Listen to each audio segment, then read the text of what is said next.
There's a place called Kokomo. That's where you wanna go to get away from it all. We're excited about today's show. We have a lot to cover. I'm Francine Cameron.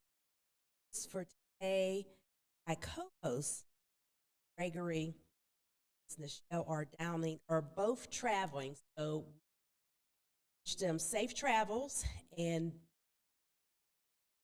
time. So, and I am excited coming to Pittsburgh. As you know, Pittsburgh's DSEN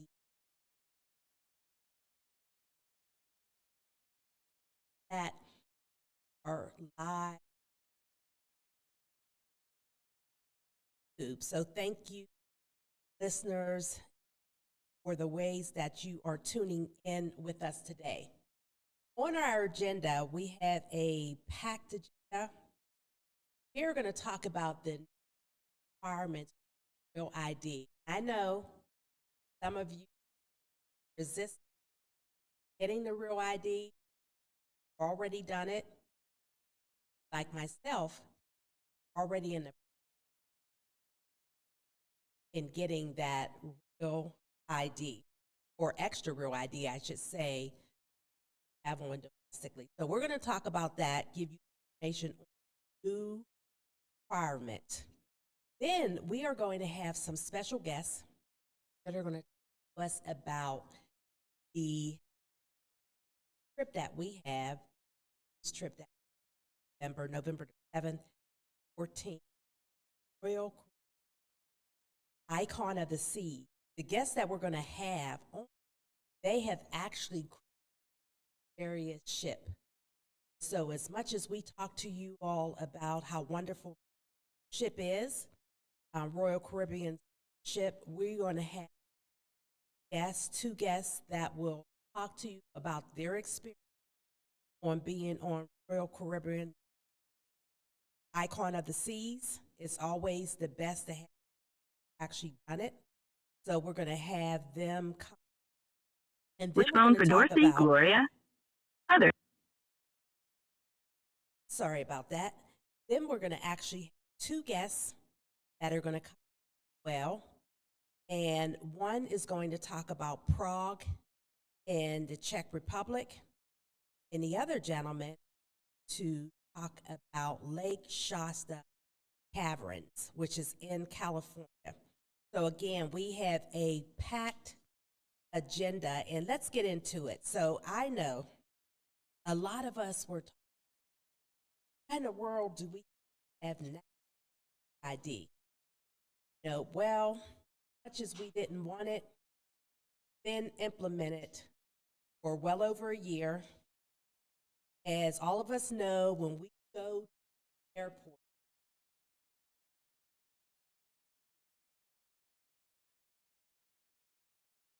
so information, we've always had to provide some ID. US came back a couple of ID.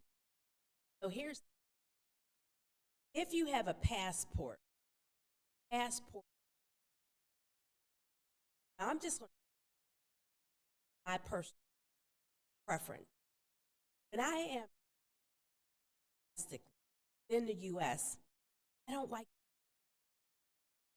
to face it. I don't want to sit, etc. My mind always goes for international travel. So I've never wanted to carry passport travel in the U.S. However, the passport is a real ID. So if you have your passport, you're good. Okay? Now, folks who don't have, I would suggest get one, because you never know travel. So it's great if you can get a passport. Now, for some people, they're saying, well, I'm not interested in traveling. I don't trip internationally. And so what you will have to do, it now, So it's mandated as of February 1st of 2020 that everybody has to have a real ID. So you can go to the, and there's only certain ones. I'm in the area, I only know one place that you can ID star on your driver's license. And so sometimes it might be a little, however, you have to have it traveling domestic. So you can actually go and apply for it, or apply for passport, or you can apply, and some people realize this, you can apply for your passport. So getting a passport is more expensive. Now, some people will push back and say, well, Fran, I don't want to carry another card. I just rather passport. That's good. That's all fine. For me, I rather just card in my wallet because I have other cards, my credit card. So for me, getting the passport card, my wallet is no big deal, but it's all about preference. Have family and friends, I don't want to do that. It's just too much. I get it. The passport, to apply for that, is more expensive than the card. The card is only about $30. But when you apply for either the passport or the card, it's a process. Gather up your documents, have to go to the post office, you make sure that you have a ID photo. In that photo, you cannot smile. So then you mail all the information to the governmental agency, and it will take, say, anywhere from 4 to 8 weeks. So they're actually averaging that might take 6 to 8 weeks. And if you want to expedite it, so you want to get all your information back, you want to get your back a lot sooner, the extra. But do know, for the real ID, it's here today. Our co-host, Nichelle, down, as she said, yes, it's information system, all of our pertinent information. Can't get around. So it doesn't make any sense to fight it. I was resistant while there, but I succumbed and said, I'm going to actually apply for I already have my passport. I'm applying for the card. So I'm in that 6 to 8 weeks mode where I sent the information out several weeks ago, and I will tell you that I forgot to give an updated photo. I wasn't thinking about it. Photo from when I got my passport. And guess what, ladies? Back to me. When I got that package in the mail, I saw it was regarding passport card. I got excited. I said, oh, that didn't take too long. Opened it up. It was a letter of what I needed to do, but I needed to send them a current picture. And so I went to AAA, got a picture, and sent the whole thing back. And so now I'm in that waiting game of getting the approval and getting the passport card.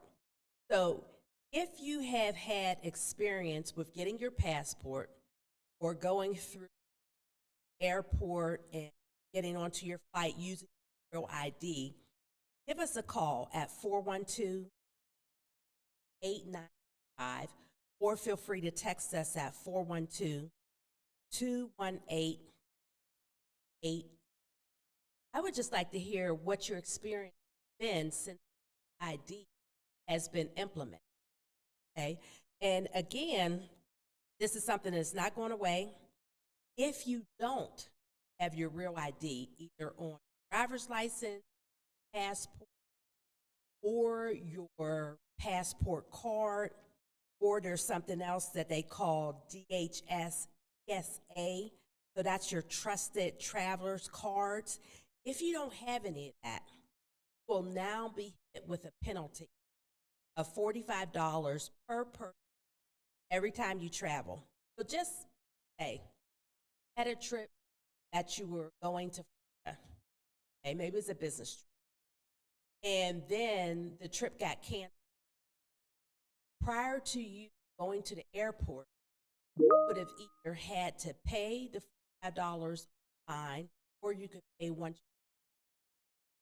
Now, most people probably pay business trip, probably pay all of this, these before you even take the trip. Because it's business, you want to make sure everything is copacetic, right? So you pay the $45, but your trip is canceled for whatever reason. Well, that $45 is not refundable. Okay. Now, just say this is personal or you're not the type to pay things in advance. When you get to the airport, you will have to pay that $45. So there's no getting around it. And based on the $45, it'll probably, to get the real ID, because even if you travel 1 or 2 times, you know, it'll be better for you as far as expense wise to get your real ID versus paying a $45 fee every single time you travel. So again, you already have the cost of your flight. You already have the cost of probably getting to the airport, to and from the airport. You know, you already have luggage fee. So why burden yourself with another fee? And we are not going to get past this new Real ID compliance. We're not going to get past that. It is here to stay. So a lot of people will say, well, what is it all about? Why do we want, why does the government want that information? Well, you know what, there's a whole bunch of theories and and a whole bunch of theories, conspiracy stuff, I'm not going to get into that. I don't work for the federal government. I don't know what's in their head when they decided to implement. All I know as travelers, we have to abide by now. So the rule says, now if you're in Pennsylvania and you decide to go to North Carolina or you decide to go to Utah, you now have to have a real ID. And that real ID has to consist of a passport card, the real ID showing that it's on driver's license. So we all are subject to this. So what I would say is take the time, the information that you have to provide in order to get the real ID. Don't take too long because there might be an opportunity to be able to visit family and friends or to travel a place to get off your bucket list. And you don't want not having the proper ID to stop you. And yes, $45 might not sound like a lot, but take a couple trips, right? You're close to $135, $40 taking those trips without the proper ID. And things happen. I'm not wishing this upon us, but you never know. I mean, this is flights. This is travel within the U.S. and the other areas that are within the U.S., like Puerto Rico, right? You have to have a real ID, so you might as well start working on it now. And it's better to take your time, read requirements, find out where you go to turn in all of your material, all of your documents, so that you're not rushed. Because again, as we are going through this winter season, I know a lot about where do I want to go in a next week. A lot of activity.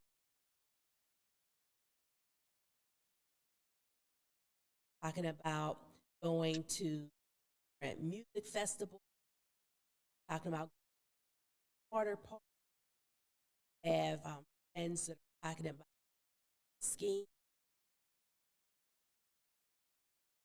To be travel, so you don't want to be caught flat-footed, right? That you don't have what's required to be able to enter domestic.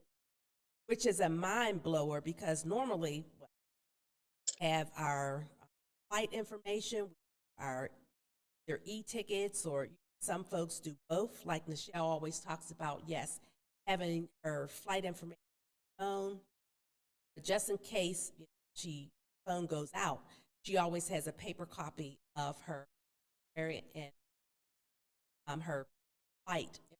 And I do the same thing, just in case, because this day and age with all the technology, we don't need any glitches while we're trying to fly. And so I would just say, know that this isn't going away, and you have your real ID. You have to have a real ID client license, or they say another acceptable of federal ID, which, as an example, is that passport card. They also have something that they call the global entry. So you could have that as well, but there's only a few items that you can have that when you go to the airport to fly, that you're going to be able to get onto your flight. And think about this as well. Back in the day, when everybody was, it wouldn't take long to get through.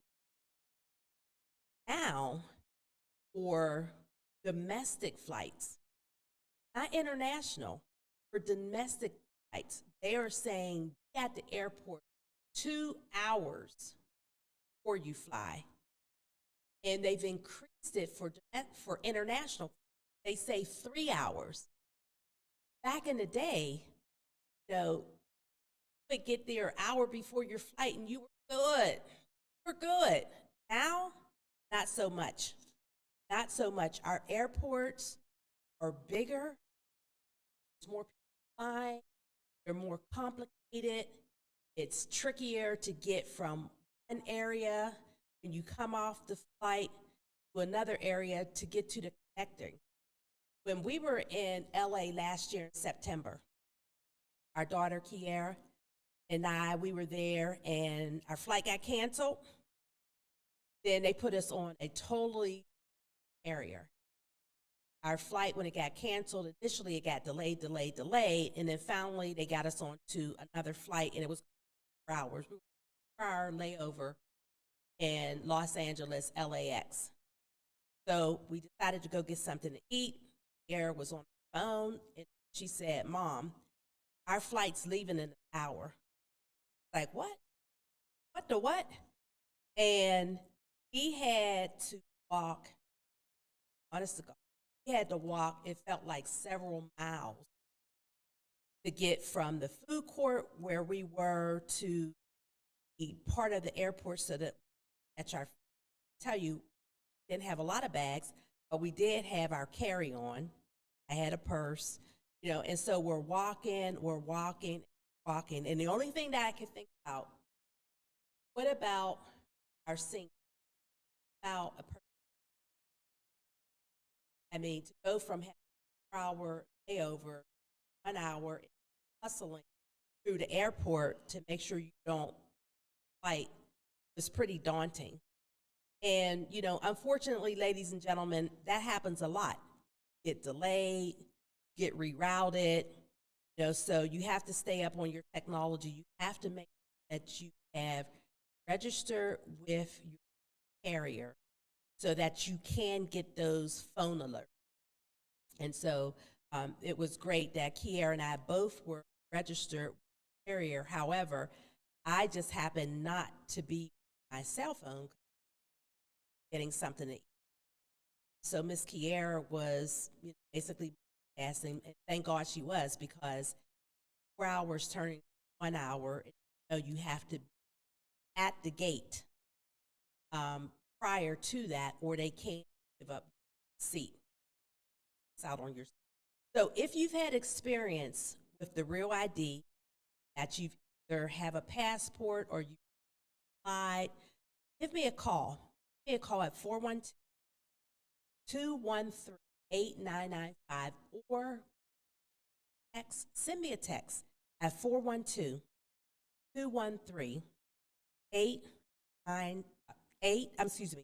412-218-3888.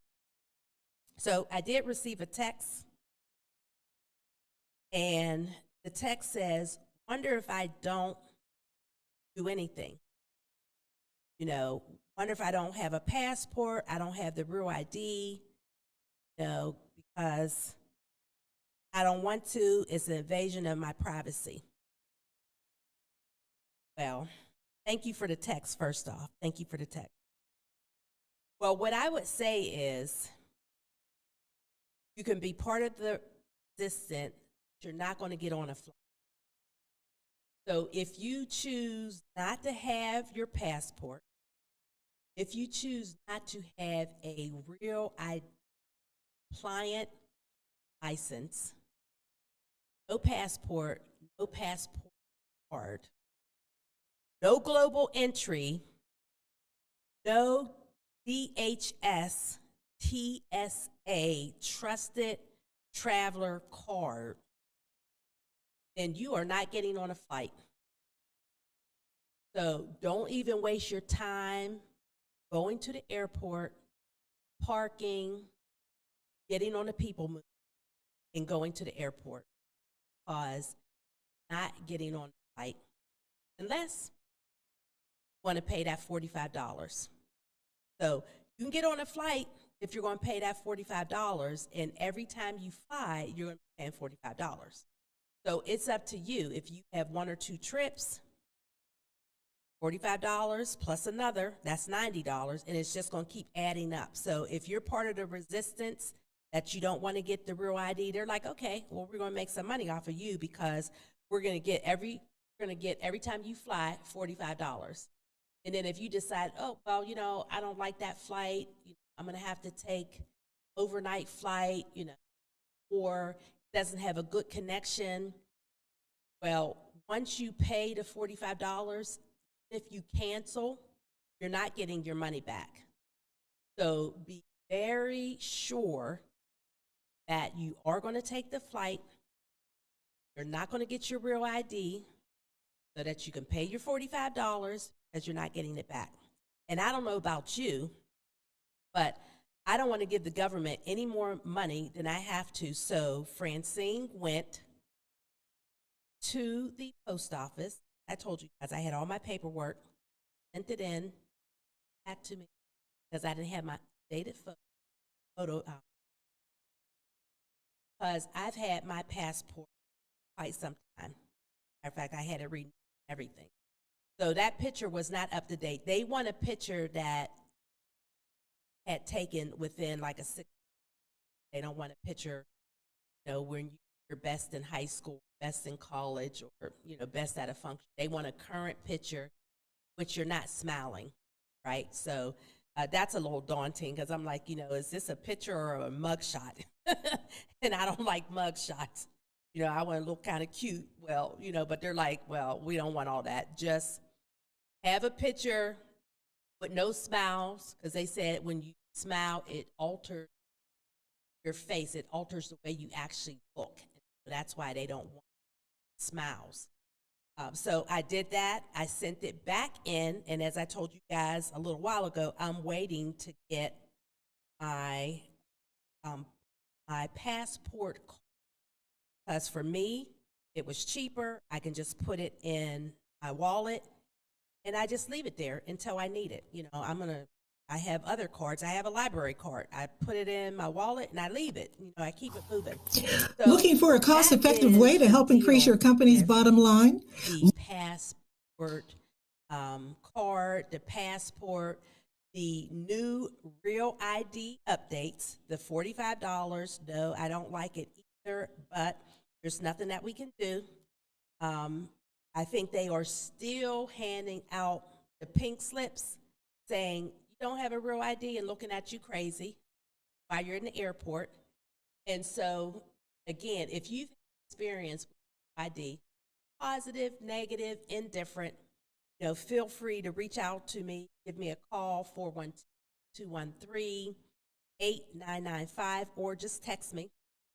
You know, text over to the station, 218-888. We just want to hear your comments about it.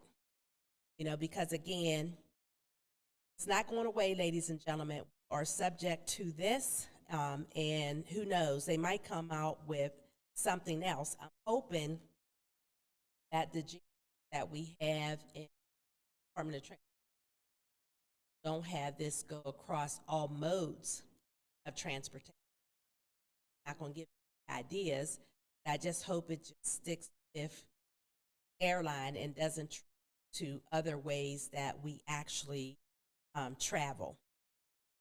So enough about the Real ID. I'm excited because as I am have been today to be, I know this is February 28th. Just a couple days ago, it was in the 20s, and a ton of snow.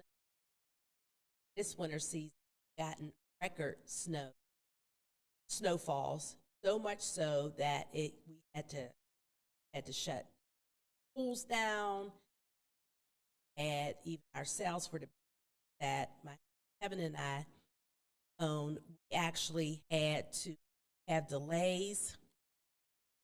And with all the snowfall, people were having a little bit challenges. You're at your residence and you have street parking.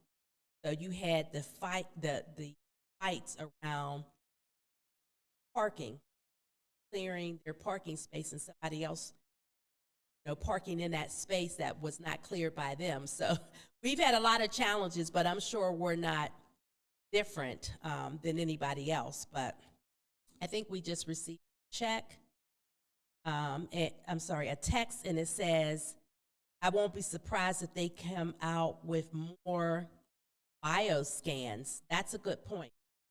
That's a really good point.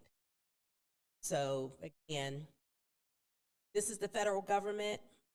They come down with different mandates, and at the word choice that I use, mandate. We can't get past this ID. I know for a lot of us that it would go away. And I said, here to stay. And what I said is that you can be part of the resistance. It's not going to help you. Now you're going to be paying more money out of pocket. So we're getting text again. So I apologize if I'm going in and out. We'll try to get that taken care of. Well, we are at the end of segment 1. And time always goes so fast. I'm just going to wrap this up. So during this week here in Pittsburgh, the temperature was like 20 degrees. Every evening, dropping. Today, it's absolutely beautiful. And so I know that people start thinking about travel. So what I want to do is I want to bring our special guest on after the break, and we are going to talk about this trip that Pittsburgh DSEN has put together. We are traveling on a cruise. So Pittsburgh's DSEN is going on Royal Caribbean, and the ship is the Icon of the Seas, November 7th through the 15th. And we're going to have on S that has actually on this ship, and they're going to give us what they liked about it and how much they liked about it. So we're going to take a short break, and when we come back, we're going to be talking about cruising on the Royal Caribbean, Icon of the Seas. Look no further than Soul Pit Media. With our award-winning print, internet, podcast, and Soul Pit television options, we can help your business get to that next level. For more information, contact Craig Dawson at 412-407-7685. That's 412-407-7685. And let Soul Pit Media take you to that next level. Business owners thinking about back-to-school promotions and replacing summer flavors with pumpkin? What about your taxes? Reduce your stress and tax liabilities by planning for tax time now with Cameron Professional Services Group. CPSG takes your goals, values, and visions to create a custom tax plan catered specifically to your business. We work closely with you to ensure that as your business grows and goals shift, so will your custom plan. Located in the Hill District in Pittsburgh, PA, CPSG is a CPA and consultant firm, providing services in accounting, auditing, tax planning and preparation, community development, and operational management. Call Cameron Professional Services Group today at 412-251-0607. Have you had the Beat by Niche experience? Beat by Niche is one of the top makeup artists in the city of Pittsburgh. She's touched the face of Cardi B, Love and Hip Hop personalities, and various Steeler wives. If you have not sat in her chair, what are you waiting for?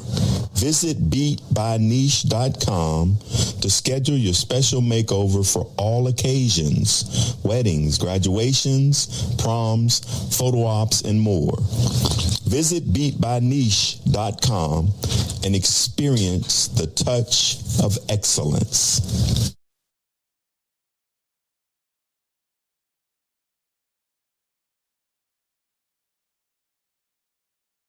Pittsburgh, it's an old school party. Yes, each Saturday we throw it back with some of the best old school music, funk, R&B, old school, rap, hip hop, and all the jams that make you move and dance. Yes, check it out. Each Saturday right here on Pittsburgh's DSEN. All the old school jams, 6 to 11 p.m. Pittsburgh, have you seen our Sunday radio schedule? Ooh, it is lit. Start the day off with our Sunday gospel music from 7 a.m. to 3 p.m. It will inspire you and have you praising the Lord. Then from 3 to 8 p.m., we bring you Sunday jazz melody for all the jazz lovers. Then cap off the night with the Quiet Storm from 8 to 11 p.m. to hear the best smooth, romantic, and soulful R&B sounds of yesterday and today. All that each Sunday on Pittsburgh's DSEN, the place for soul. Bodies in the sand, tropical drink melting in your hand. We'll be falling in love to the rhythm of a steel drum band. Down in Kokomo, Aruba, Jamaica, ooh, I wanna take you to Bermuda, Bahama.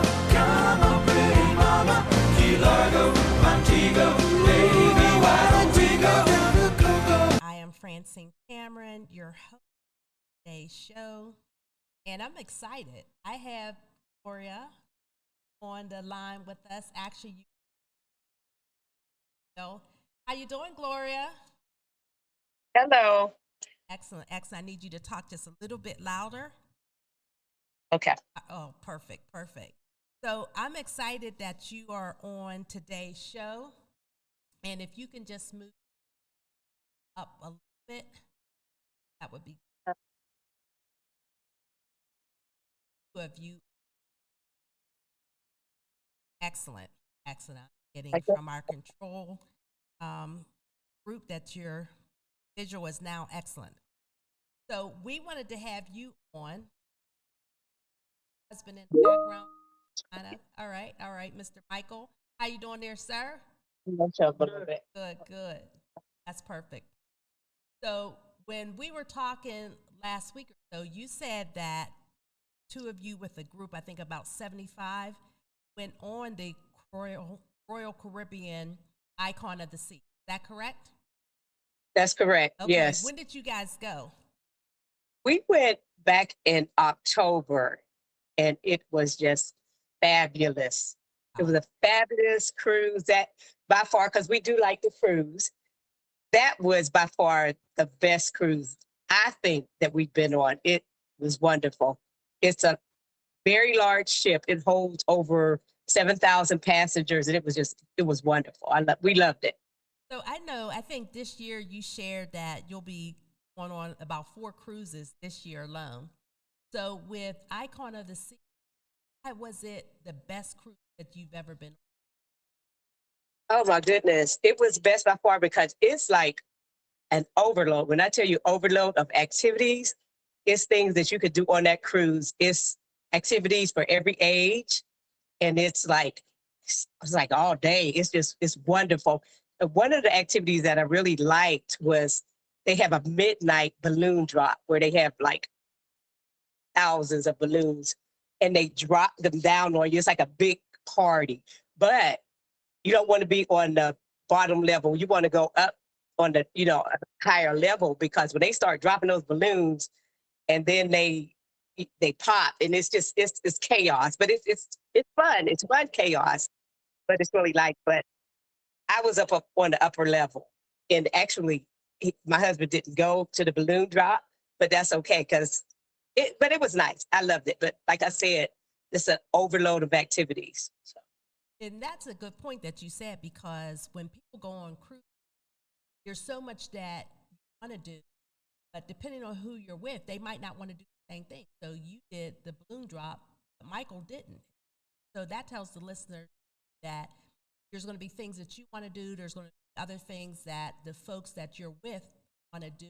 There's going to be something for everybody.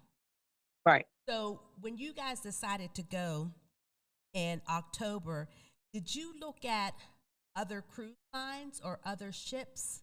And what? No. Okay. Absolutely not. No, we looked at that one. That was the one we went on, and like I said, it's fabulous. You'll love it. Excellent.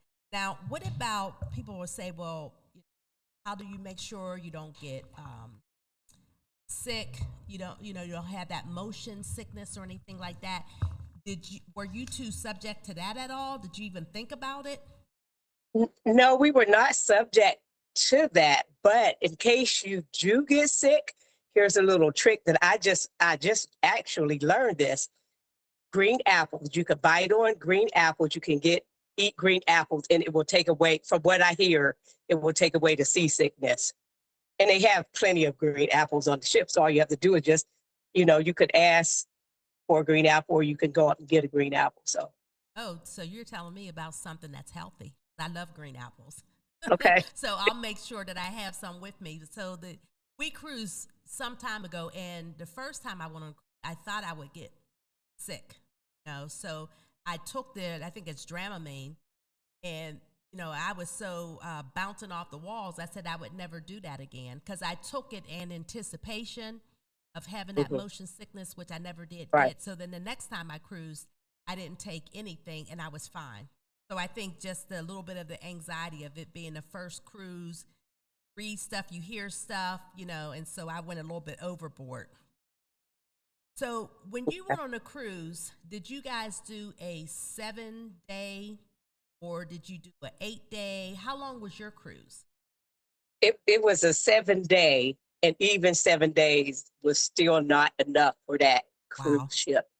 Like I said, it's massive, and it's so much to do. I loved it. And another thing that I love to do too, they have what is called blues, jazz, and blues. Fabulous. I love that. They have dueling pianos, which it's 2 pianos, and they play songs side by side. They just bounce off of each other. I mean, like I said, it's just so much to do. And another thing, you might want to look for the piano man. It's this guy that played the piano, and he's so good. But you usually find him in elevators, so you kind of have to look around in the different elevators. But I loved it. Just loved it. What's that, Michael? Oh, my husband had something he wanted to say. I don't know what he said. Okay. Check out the Quick Treat store. We're not advertising for no major companies here, so we gonna move past that, Mr. Michael. They making millions. This is about us trying to get our listeners to join us on this cruise. So our cruise, Pittsburgh's DSEN, our cruise is November the 7th through So it's actually 8 days, 7 nights. We're going to St. Martin's, St. Thomas, and the private island that you guys probably went to, right? Coco Cay? Right. We went to all of those islands, yeah. Okay. Now, did you go to any others during your cruise? No, the ones that you're going on, those are the exact ones we went on. Okay. Okay. So what did you think about St. Martin's? Well, we had been there once before, and I like St. Martin, and I like it, and I like when I go there. Whenever I go there, I always bring back vanilla flavoring. I like to bring that back to. So the island was beautiful. We loved it. So for the ship being that big, because I wrote down some information on the ship, I'm interested, because I'm a swimmer, on the 6 mega slides. Did you guys see that when you were on the ship? It's the water park. It's the water park. Oh, the water slides, yeah. You know what? It's at the top level. I don't do water slides. They look like they were fun, but no, I didn't do it. But yeah, there's some massive water slides. Right. Yeah. Mm-hmm. And I was all over that ship. I was all over that ship. So you got more than your 10,000 steps a day?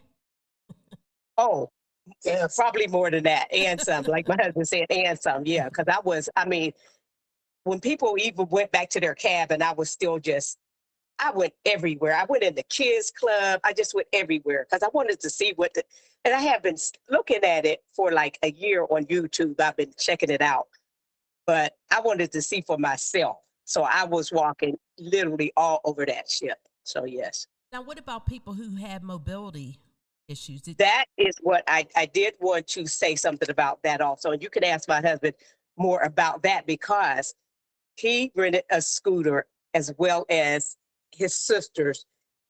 And the ship is so big, there's enough room for all of that. But he could tell you more about the scooter because they will deliver it directly to your room. But maybe if you want to tell us. If you need them to deliver a scooter, it's a private company. And what they'll do, they'll have it in your room. And if you need to get it in there, there's a little charging. Like a charging station or something? It's inside of the basket. And you can charge it, or you can leave it outside and they'll charge it for you. But yeah, you can also take the scooter with you off ship when you get to port. Oh, wow. Okay. And that's nice too, because sometimes those piers are very long that they board against, and they're very, very long. And then you can take them down and go to the straw markets and stuff like that and then bring it back. But if you choose either way, it's a good idea if you have mobility issues.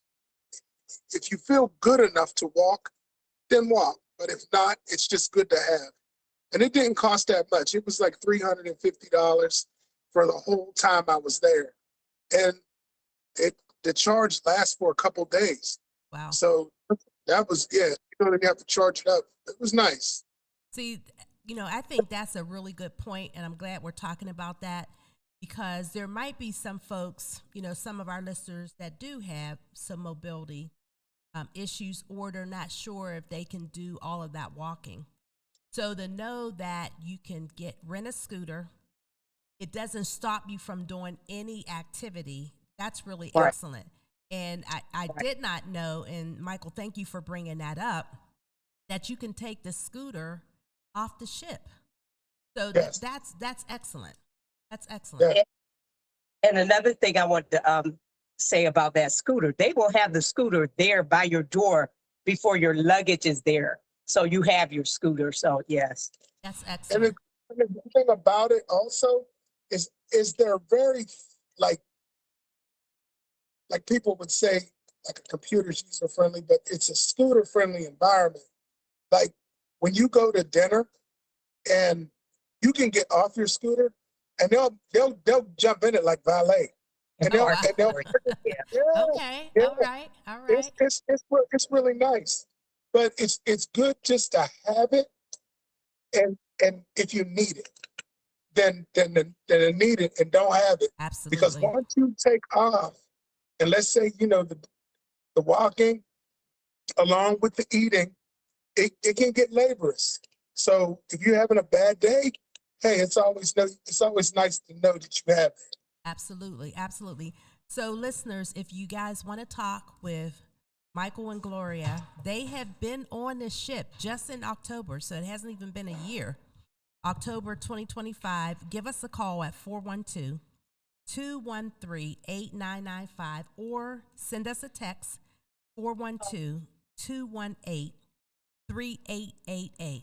Now, you might have also been on this ship. If you have, give us a call, give us a text.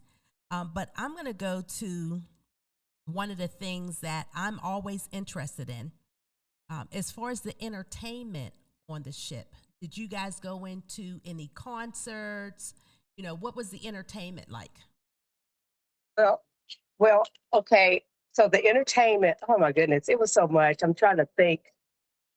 Oh my goodness. It was just so much. They had what was it? The Broadway? It was like, it was. Oh, I know what you're going to say, The Wizard of Oz. We saw that show. Yes. Good. It was so good. It was fantastic. It was a Broadway theatrical show. It was fantastic. The Wizard of Oz. And then we saw the Ice Capades. And it was another one with, I can't think of the name, like lasers, and everything. It was just. Soul Circle. I think it's called Soul Circle, something like that. You know, yeah. See, but one thing. Go ahead, Gloria. Go ahead. I just want to throw this out before we move on to something else. One thing I wanted to say, if you are vegan, they have a lot of vegan options on that ship. Lots of, and they're good, except for the one that I had, which is the vegan tacos. You don't want to do that. You don't want to do that. But other things are really good. But you have a lot of options, though, if you're vegan. A lot of options. That's excellent. Yeah. That's excellent. Now, one of the entertainments that I was thinking, did you guys go to any concerts, any singers, jazz, R&B, etc.? Do you remember any of the performers they had on the ship? Because right now, because we won't sail until November the 7th, we don't know who the entertainment is just yet. No, they won't tell us just yet. Right. Well, the only thing that we did, we went to that Lou's Jazz and Blues, and they had, people there performing, which they were fantastic. So that was the only one. Yeah. All right. So we're going to get to the big question that everybody wants to know about. What about the food? Tell us what the food is like. This is going to be more of a question for my husband because he's more of a foodie than I am, But you're the chef, though, so you're the professional chef. I will tell you this. The one island we went to, and I can't remember which island it was. Was it Coco Cay? He said it was Coco Cay, which that's where you guys will be going. And that food was like fantastic. Like, it's an excursion. Yeah. You have to look it up in your excursion package at Coco Cay. It's going to be like a cabana type package with the seafood. That is over the top. At Coco Cay, so that's the private island. Only Royal Caribbean. It was so much of a private island, but it is a private all-you-can-eat seafood type thing. But it's in your cabana package. It's one of those, and it was unreal. Now that was good, but even the food on the ship, like there's so many options on there, so many places you could eat. And they do have this one place, it's called the Pearl Cafe, which is, as soon as you walk on the ship, it's this huge pearl. And it has it's beautiful. A lot of people do photos, they take photos there and everything like that. But when you go up the steps and you go to the right, and they have a Pearl Cafe, and it's open 24 hours. You can get your sandwiches, you can get your drinks. They have a Starbucks up there.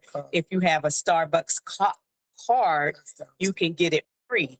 But if you go downstairs to the Starbucks, you have to pay an extra cost. But that Pearl Cafe is open all day, 24 hours, and they have your sweets as well as your savories. So that's pretty good. And did you guys participate in the captain's dinner? Still do the captain's dinner? We did. No.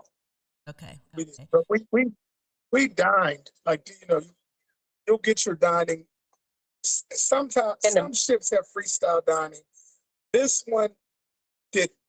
So you got an assigned, we were in the main dining room, Right. is what he.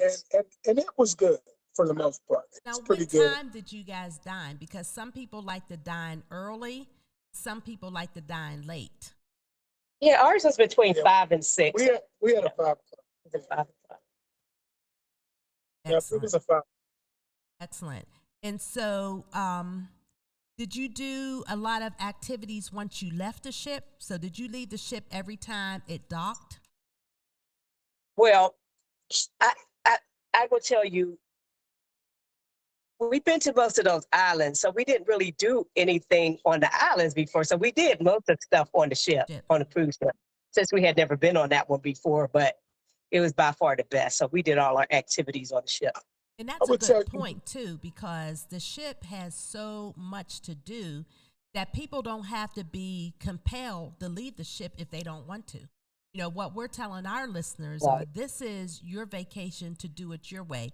You can do as much as you want, or you can do as little. But the great thing is you have options. You know, you do have options. You have a lot of options. I'm you sorry, do have Michael, options. what were you going to say? No, just be careful with your excursions. Be careful. What do you mean by that? I mean that some of them are a ripoff. And I mean, you could do a lot on your own. Just do your homework, because sometimes you'll sign up for an excursion and they'll get you in a van and they'll take you to go see a few of their sites on their island, and they'll keep you within a perimeter of their personal friends, and they'll take you to, like, you're wanting to see what the area has to offer. And what they're going to do is they're going to keep you within a very, very small portion of what you want. You're going to go into a place and you'll have like maybe 5 minutes there, get back on, take you somewhere else, you'll have 5 minutes there. And they'll take up a lot of your time and you'll feel like it wasn't worth it. So you have to be careful. You know, what you're paying for, what you're going to see. Ask the questions. How much time are we going to have to see what we're going to see? Things like that, because the excursions aren't cheap. You'll be out of a good piece of money, and you'll look and see what you're actually getting, and it might not pan out. You know, that's a good point. So we are asking everyone, and Gloria, I'm glad you made that point earlier. You know, go on social media and see what this ship has to offer. You know, and from all of the reviews we've seen, you know, people are on the same page as you, Gloria, and Michael, saying it is a fantastic ship. Now, someone just texted in, they said, what about, should I purchase the drink package or not? Because I'm unsure. Can I please answer that question?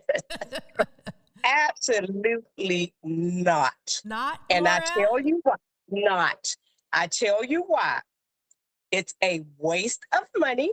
And I know this because other people have purchased it, and I've also watched it on YouTube. It's a waste. You get free drinks anyway, like your sodas, like juice and that. But if you purchase a drink package, you have to drink at least 7 drinks a day to even break even. And you cannot even do that. Sometimes your body will not allow you. I know somebody who personally tried to do that, couldn't even break even, and they got sick. And when they came back, they end up in the hospital. It's a waste of time. Yeah, it's a waste of time.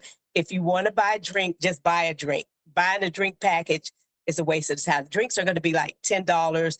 If you get like a higher quality or something, it might be like $17 or something like that. But a drink package is a waste. We had like a soda package, right? That we bought, because you have, you have to purchase a soda package, but My husband didn't even open his cup. Like, could you get cups with a soda package? I opened mine and I only got like a couple of sodas, but it's a waste to buy a drink package. Wow. An alcoholic drink package, that's a waste. Now, when So, you buy the package, is it for it's each person, or can a couple share? Is What's it that? I'm sorry. When you purchase the drink package, is it for a couple or is it individuals? You do, if you order a drink package, whoever is in your cabin would also have to order a drink package. Okay. Also, yes. So So yes, it's it individuals. would be for two. So you have to, yeah. Okay, it's individuals. So, I mean, that's extreme, Gloria, saying that someone tried it and then were hospitalized. Yeah, that's a lot of drinking. And, I mean, Yeah.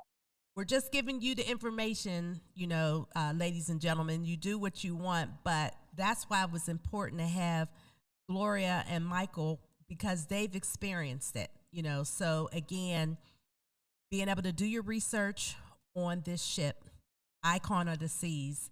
I mean, I'm excited. I cannot wait. And one of the things that I'm hoping we can do, Nichelle R. Downing, who is also a co-host that owns Point Breeze Travel. She's our point of contact. All of our information is under Point Breeze Travel, as well as Pittsburgh's DSEN. You know, click on the link. It'll take you right to all of the rooms. It'll talk to you about this ship. So definitely check it out. But what I'm excited about is just being on that ship, how massive it is. We're hoping that we can do a tour of the ship so you can see how it runs. But one of the things that you piqued my interest on, Gloria, you said something about the rooms, being on a room that you're overlooking Central Park. What did you mean by that? Okay, so I'm glad you brought that up. They have a Central Park, which is a park on the ship, and it is beautiful. It's a park full of trees, and it just looks like you're in an actual park, and it's called Central Park. Beautiful, and especially at night, it lights up at night, and they have like music down there. It's just wonderful. And if you have a room overlooking Central Park, which we didn't, we had an ocean view, but I really like a room looking over Central Park. And that way you don't even have to leave your balcony. If you don't want to go down into Central Park, you could just sit on your balcony, enjoy room service or whatever, and just listen to the music. It's beautiful on Central Park. It's beautiful to have a room overlooking Central Park. So yes. And I mean, we all know, you know, when you say Central Park, everybody thinks of New York, right? But just think about that, to be on a ship and you go back to your room and you're just chilling out and you can sit and look out over at a beautiful park and then Right. at the ocean. I mean, that's just You incredible. have your little wine while you're sitting on your porch, you know, on your balcony rather, and overlooking Central Park. And if I could, I know you're talking about Central Park now, but if I could just throw this out because I was so excited at this point. They have, for any dog lovers out there, they have a mascot dog, and it's a golden retriever. It is a girl dog, and her name is Rover. Beautiful dog, very rarely seen. That's one of the things I had on my list. I gotta find Rover, find Rover. I saw Rover 3 times. My daughter her and her husband were on the Icon of the Seas a few years ago. She never got a chance to see Rover. So I was excited to see Rover. And they only let Rover work 20 minutes at a time for whatever reason. They only bring her out 20 minutes at a time. She's very famous. I say she's just as famous as Mickey Mouse, but I love seeing Rover. So I just wanted to throw that out there. And she's a beautiful, beautiful dog. So be on the lookout for Rover. We will definitely be on the lookout for Rover. And I just want to thank you guys for coming on because, again, our trip is November the 7th through the 14th. So folks have plenty of time. Please go on to our website. You'll be able to see all the different room options. But I think just having Gloria and Michael on tells you what the experience is, and we want people to also just, the folks that are listening on the radio, this is all being recorded on YouTube. You'll be able to go back and just revisit this, but we are excited to have this trip. I'm excited. I just can't wait. And I'm just trying to figure out the magnitude of how large the ship is, that you have water slides. That you have a central park, the different rooms. And I just want to thank you, Gloria and Michael, for being on. We know that you guys are traveling. You took the time out. Thank you so much for giving us the real experience of this ship. And you said it's one of the best. One of the best. One of the best. And we thank you for inviting us, but it is one of the best. It will be money well spent. It will not disappoint. You can't even imagine until you get on that ship. You could talk about it, but when you get on it, you'll see what I'm talking about. Like I said, money well spent. Excellent. Well, thank you guys so much. We appreciate it. And listeners, please don't disconnect from us, because when we come back, we are going international. We are going to talk about Prague in the Czech Republic, and we will have an expert who's part of the Czech Republic tourism. So stay with us. We're going to take a short break, and we will be back. Thank you so much. Pittsburgh, it's an old school party. Yes, each Saturday we throw it back with some of the best old school music, funk, R&B, old school, rap, hip hop, and all the jams that make you move and dance. Yes, check it out. Each Saturday right here on Pittsburgh's DSEN. All the old school jams, 6 to 11 p.m. Pittsburgh, have you seen our Sunday radio schedule? Ooh, it is lit. Start the day off with our Sunday gospel music from 7 a.m. to 3 p.m. It will inspire you and have you praising the Lord. Then from 3 to 8 p.m., we bring you Sunday jazz melody for all the jazz lovers. Then cap off the night with the Quiet Storm from 8 to 11 p.m. to hear the best smooth, romantic, and soulful R&B sounds of yesterday and today. All that each Sunday on Pittsburgh's DSEN, the place for soul.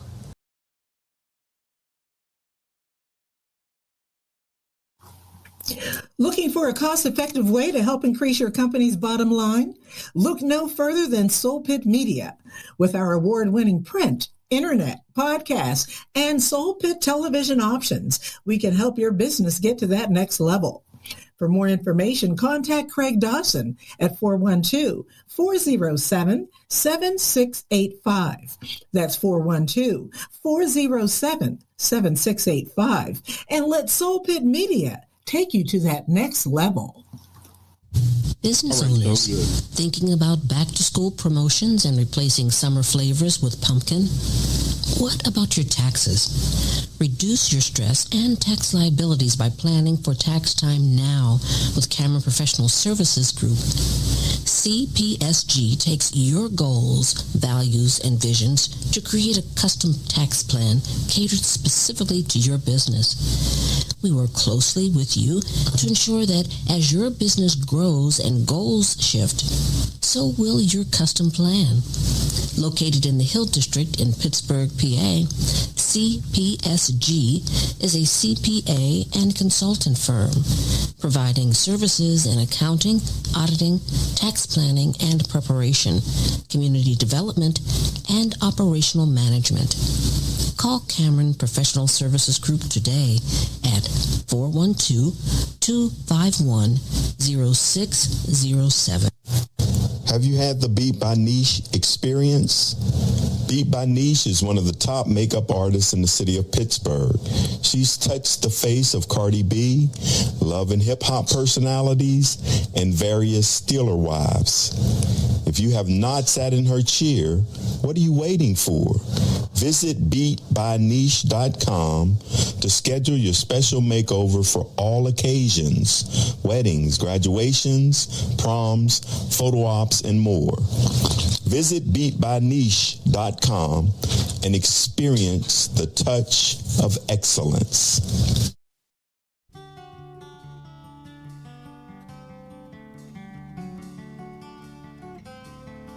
All my bags are packed, I'm ready to go. I'm standing here outside your door.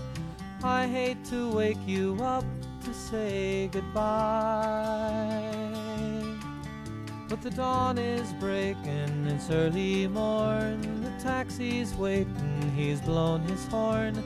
Already I'm so lonesome I could die. So kiss me and smile for me. Tell me that you'll wait for me. Hold me like you'll never let me go. 'Cause I'm leaving on a jet plane. Don't know Hello, when I'll be Pittsburgh's back DSEN again. listeners. This is Francine Oh, Cameron of babe, the I Travel hate to go. Show. We have had a fantastic show so far. For those listeners who have been with us from the beginning of our broadcast, thank you so much. Thank you for staying. For those of you who are just now tuning in, we have been talking about a number of different things. So we talked about the Real ID, the new $45 fee if you don't have a official Real ID. So again, the passport card, the star that's on your driver's license. So just know if you are flying, you have to have a Real ID or you're going to be subject to $45 non-refundable fee. After we talked extensively about that, just trying to give you information, please go back, go onto our YouTube channel, and you'll be able to watch that part of the broadcast. So it's very, very important because now not only do you have the proper Real ID to travel internationally, you need it for domestically as well if you are trying to take a flight. Then we had two special guests. As most of you know, I'm going to make sure that all of you know, Pittsburgh's DSEN is sponsoring a cruise this year, November the 7th through the 14th. So it's an 8-day, 7-night cruise on Royal Caribbean, Icon of the Seas. Why is that important? Because it is I'm talking about a fabulous cruise ship. And on that cruise ship, we actually had Gloria and Michael, who were on the cruise ship last October 2025. And they will this year go on about 4 cruises. Yes, I know, 4.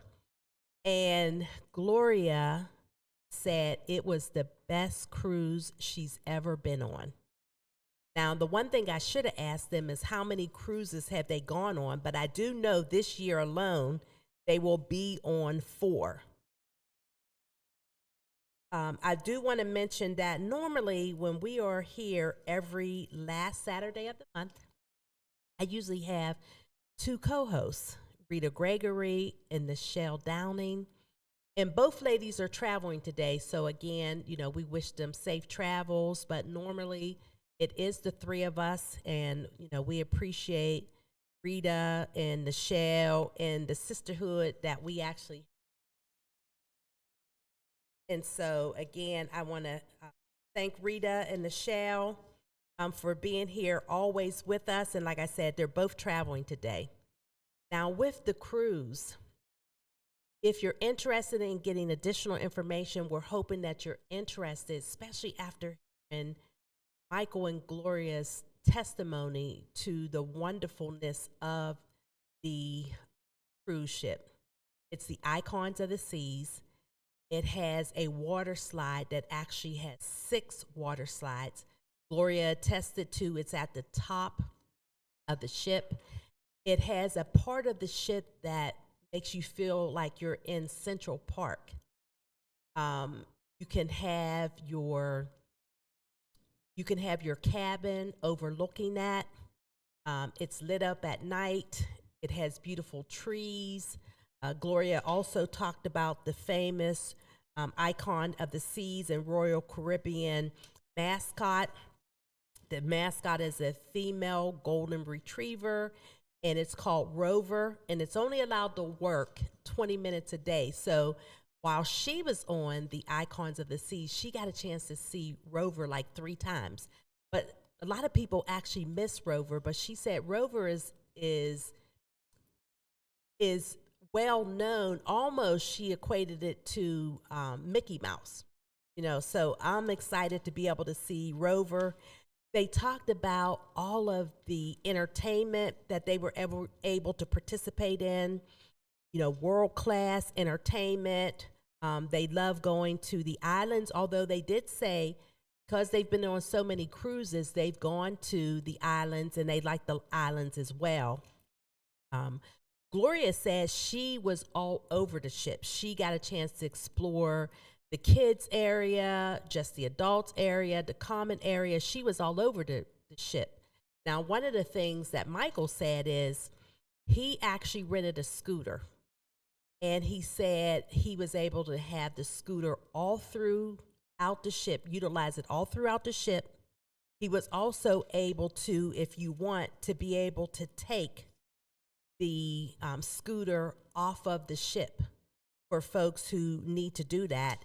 And he said, if you feel like you're not going to be able to do all the walking, no worries. Just order the scooter and you can actually charge them. So accessibility won't be an issue. You'll be able to participate on everything. So what we're going to do is we're going to take a short break. We are going to be talking to Michaela, who is the director of the Czech Tourism, USA and Canada. And we're going to be talking about Prague. Now, I actually visited Prague when I was in graduate school some years ago. So I'm excited to be able to talk to Michaela. So we're going to take a short break. And when we come back, we are going international, ladies and gentlemen, and we're going to talk about staying and vacationing in Prague. So don't go anywhere. Be back.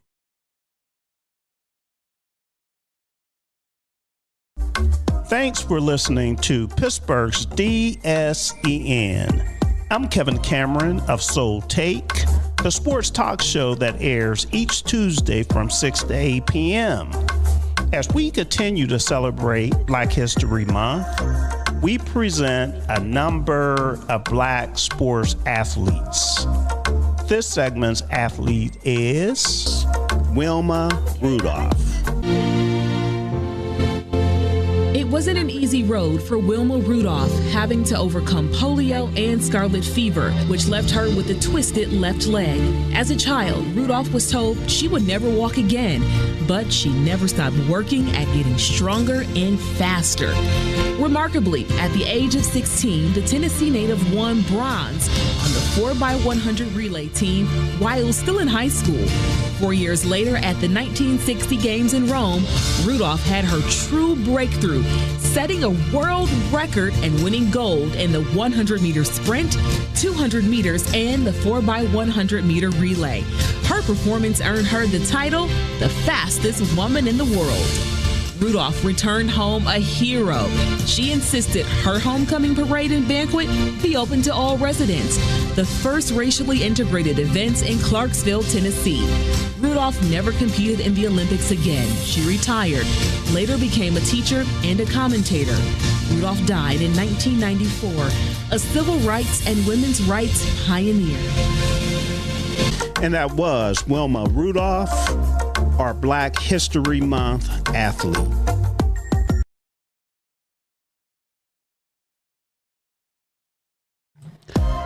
Thanks for listening to Pittsburgh's diverse sports and entertainment network. I'm Kevin Cameron of Soul Take, the sports talk show that airs each Tuesday from 6 to 8 p.m.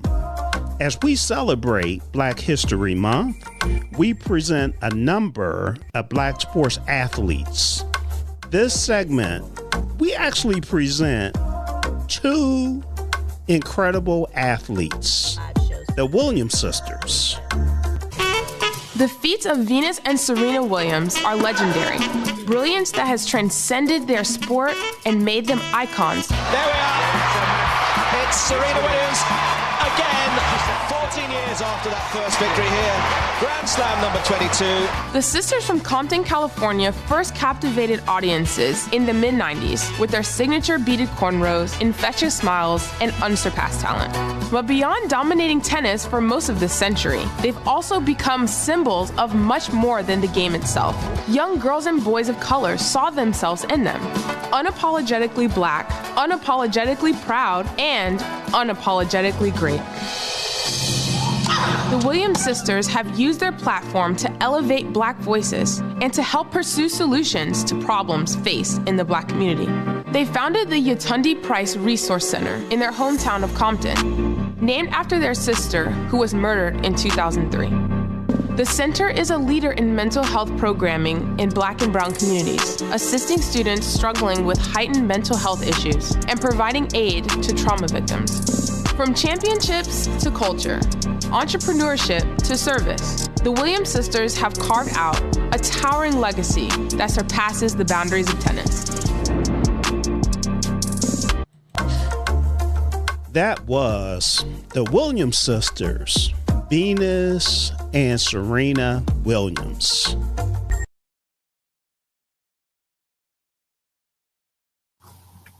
Looking for a cost-effective way to help increase your company's bottom line? Look no further than Soul Pit Media.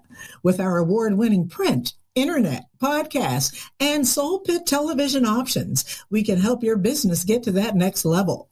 For more information, contact Craig Dawson at 412-407-7685.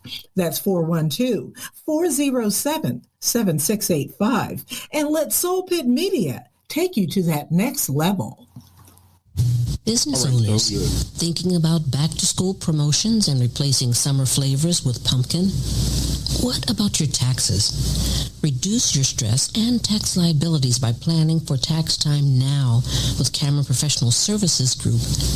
CPSG takes your goals, values, and visions to create a custom tax plan catered specifically to your business. We work closely with you to ensure that as your business grows and goals shift, so will your custom plan. Located in the Hill District in Pittsburgh, PA, CPSG is a CPA and consultant firm, providing services in accounting, auditing, tax planning and preparation, community development, and operational management. Call Cameron Professional Services Group today at 412-251-0607. Have you had the Beat by Niche experience? Beat by Niche is one of the top makeup artists in the city of Pittsburgh.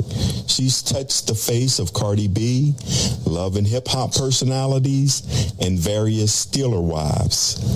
If you have not sat in her chair, what are you waiting for? Visit beatbyniche.com to schedule your special makeover for all occasions, weddings, graduations, proms, photo ops, and more. Visit beatbyniche.com and experience the touch of excellence. Pittsburgh, it's an old school party. Yes, each Saturday we throw it back with some of the best old school music, funk, R&B, old school, rap, hip hop, and all the jams that make you move and dance. Yes, check it out. Each Saturday, right here on Pittsburgh's DSEN, all the old school jams, 6 to 11 p.m.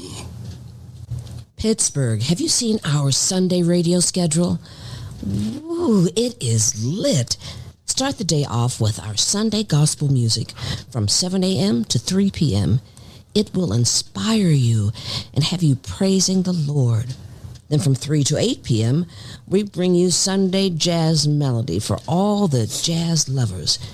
Then cap off the night with the Quiet Storm from 8 to 11 p.m. to hear the best smooth, romantic, and soulful R&B sounds of yesterday and today. All that each Sunday on Pittsburgh's DSEN, the place for soul. Looking for a cost-effective way to help increase your company's bottom line? Look no further than Soul Pit Media. With our award-winning print, internet, podcast, and Soul Pit television options, we can help your business get to that next level. For more information, contact Craig Dawson at 412-407-7685. That's 412-407-7685. And let Soul Pit Media take you to that next level. Business owners thinking about back-to-school promotions and replacing summer flavors with pumpkin? What about your taxes? Reduce your stress and tax liabilities by planning for tax time now with Cameron Professional Services Group. CPSG takes your goals, values, and visions to create a custom tax plan catered specifically to your business. We work closely with you to ensure that as your business grows and goals shift, so will your custom plan.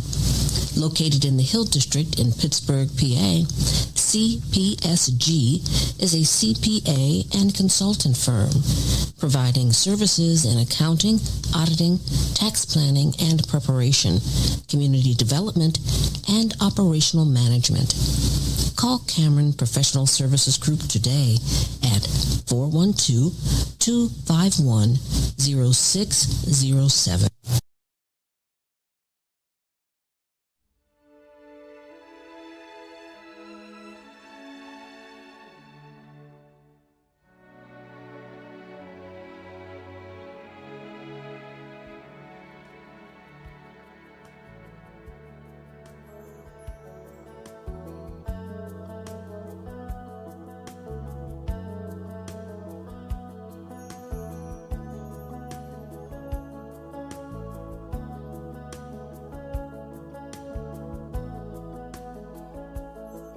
Pittsburgh's DSEN listeners, we are back. I am Francine Cameron, your host today for the Travel Fun and Tips. And again, if you haven't been listening, you are going to have to go back onto our YouTube channel and check out everything that we've talked about from the beginning. So I apologize for being late bringing on our next guest, Michaela Claudino, and she's been so patient with us, and we're excited to have her on. Michaela is actually, I believe, located in New York. Yes, I'm in New York. Okay, located in our New York, but she covers the Czech tourism for the whole of USA and Canada. So welcome today, Michaela. How are you today? Thank you, Francine. Thank you for having me. All good. Yeah, the snow is slowly disappearing from New York. I know. Which is great. And yeah. you were a little bit stranded, right? Myrtle Beach before going Yes. back to New York? Yes, yeah, for 2 days. Yes. But back in New York, and it looks a little bit sunnier and warmer now, so that's good. Excellent. And it's funny because our daughter Kiera was stuck in New York trying to get to Texas, trying to get to Houston, never got to a direct flight into Houston. She actually had to fly into Austin. So you two were kind of crossing paths there. But Michaela, thank you so much for coming on with us. You are going to be talking about a place, Prague, that I've actually been to, and I loved it. But you are the expert, so I want to just ask you some questions so that you can give our listening audience, and I will say, Michaela, on an average, on a monthly basis, on average, we have folks listening to our radio station from 90 different countries. So the U.S., but 90 different countries. And on YouTube, we have over 53,000 subscribers. So we're really excited about that. We're appreciative of that. And we just really want to talk about Prague. I mean, I loved it so much, but I'm going to let you, as the expert, talk to us about it. So what makes visiting and vacationing in Prague so unique, would you say? Well, first of all, I just want to thank you for, having me on the show and for thinking about Prague, because I think Prague is not a city that comes on top of the list for most of the American travelers. I think when people think about Europe, they usually would think about Paris, London, Rome, but Prague always, pleasantly surprises everyone who visits. And I think that's one of the unique aspects of Prague, that it's still a little bit of a, I don't want to say hidden gem, but it's a place where, people don't think about right away, but when they go, they really love it. So I think that's one aspect I wanted to mention. The other thing is that the location of Prague is really in Central Europe, so you can very easily combine it with other major European capitals. So you're very close to Berlin, you're very close to, London, for instance. So it's like always like hour and a half by plane from all the major European capitals, or you can use train, you can visit Budapest, you can visit all the neighboring countries. So location is excellent. And we're going to have actually a direct flight out of Philly starting this May. So there will be a direct flight from Philadelphia to Prague on American Airlines. So I think, I know you're based in Pittsburgh, right? The radio show. So I think that also makes it a little bit more accessible. We have direct flights out of JFK to Prague, but we're adding more from Philly this summer. So that's going to be great. Prague, you have been, so I think what people notice first is the architecture, the history, the culture. Yes. Yeah. So, Prague wasn't damaged during World War II, so all the historical sites and monuments you see are really the original ones. Nothing had to be rebuilt. So it's like a textbook of architecture. I always say you stand on the Old Town Square and you're like, wow, is this even real, or is it props, or what is it, what's going on? So maybe that's also why a lot of the Hollywood productions use Prague as a setting for their movies, because they don't have to build anything from scratch. Everything's there. Is there. Yeah. Excellent. And go ahead, sorry. So I was going to say, like, what's the best time to travel to Prague? Because you and I just got talking about all the snow in New York and Pittsburgh, in the U.S. here. So what's the best time to travel to Prague? I think weather-wise, you are, the best probably is the spring and early fall. So I would say from May, or maybe even, end of April through maybe June. July, August is sort of high season, so you have a lot of travelers. And then, September, October is really nice, also as early fall weather-wise, because it's not so hot, but it's already warm. Talking about spring, and in the fall, it's not that cold yet. But we really like a year round destination. So depends what you're looking for. You might get better prices, of course, during the off season, and there's always things to do. So I mean, if you time it for like November, beginning of December, you might hit Christmas markets already in the beginning of December. So there's always concerts, music. You just have to be ready to deal with maybe November with a little bit more rain or some colder weather. But the destination doesn't shut down. That's what I want to say. It's really just considering the prices and the weather. That's all. And our listeners always want to know, can they travel to Prague on a budget? And what would that budget look like? Good question. So I'm not a travel agent. I work for the tourism board, so I don't book anything. But of course, I have a notion how what things cost. I think Prague is a great value for the money destination. We don't definitely want to advertise it as a budget destination or anything like that. But just to give you an idea, you can stay in a really nice 4 or 5-star hotel for less than $200 or $250 a night. If you want to go on a budget, of course, you can find a place for $70, and it's still going to be very decent hotel. If you want to do a good lunch, you can go for around $20-25. Fine dining, 60 to, I don't know, 120, but that's really like a high end already. Public transportation, a full day pass would be around $3. So I think it's a very good value for the money destination. And Michaela, you're not talking New York dollars either.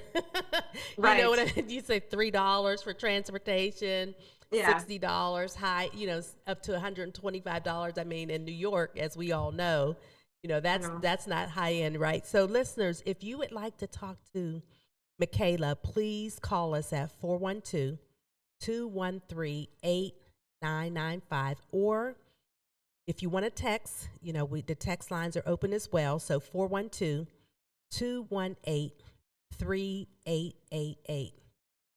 Michaela, when I was there, it was when I was in graduate school, and we were actually in several countries. And you talked about, we were in Budapest. I should say Hungary. So we were in Hungary, we were in Germany, Slovakia. So we were in a lot of different areas. But when I was in Prague, we went to a market and we were able to shop and just really enjoy the area. But the hotel I stayed in, and I'm not sure if it's still around, I want to get your thoughts on that. It was called Metamorphosis. That ring a bell at all? It was in a market, and it was like a boutique hotel, and it was really, really nice. Really, really nice. It was called Metamorphosis. I remember that because of the name was so unique. But the reason why I bring that up is because the hotel there was right by a really nice market that you could get authentic jewelry, things for your home, pictures. So it had a lot of artisans in that market. So it wasn't anything, like a place that you would go that things were not authentic. So that's why I brought that up. So does Prague have a lot of markets where you can get authentic goods, from the artists that are in Prague? Yeah, so there's markets always tied to a specific celebration, let's say. So now we're gonna have Easter coming up, so there will be big Easter markets on the Old Town Square, Wenceslav Square, also at the Prague Castle, and they always feature local produce. So, you have artists, you have local food. There's also a cultural program going on that's related to that given period. So that is sort of tied to a specific yearly celebration, just as the Christmas markets, for instance. When it comes to like a market that you're mentioning, I have hard time sort of thinking where that would be. I know there's one like that in Budapest, but I'm not sure. There's some food markets, of course, in Prague where you can go. They're not right in the historical city center. They would be in the other neighborhoods, but of course you can go there and you can buy and shop local, which we strongly encourage. But even in the center, you have some local stores that feature local produce like cosmetics, some great local jewelry, for instance, with the garnets, the red garnet, etc. So and then you have farmers markets, of course. So there's the embankment.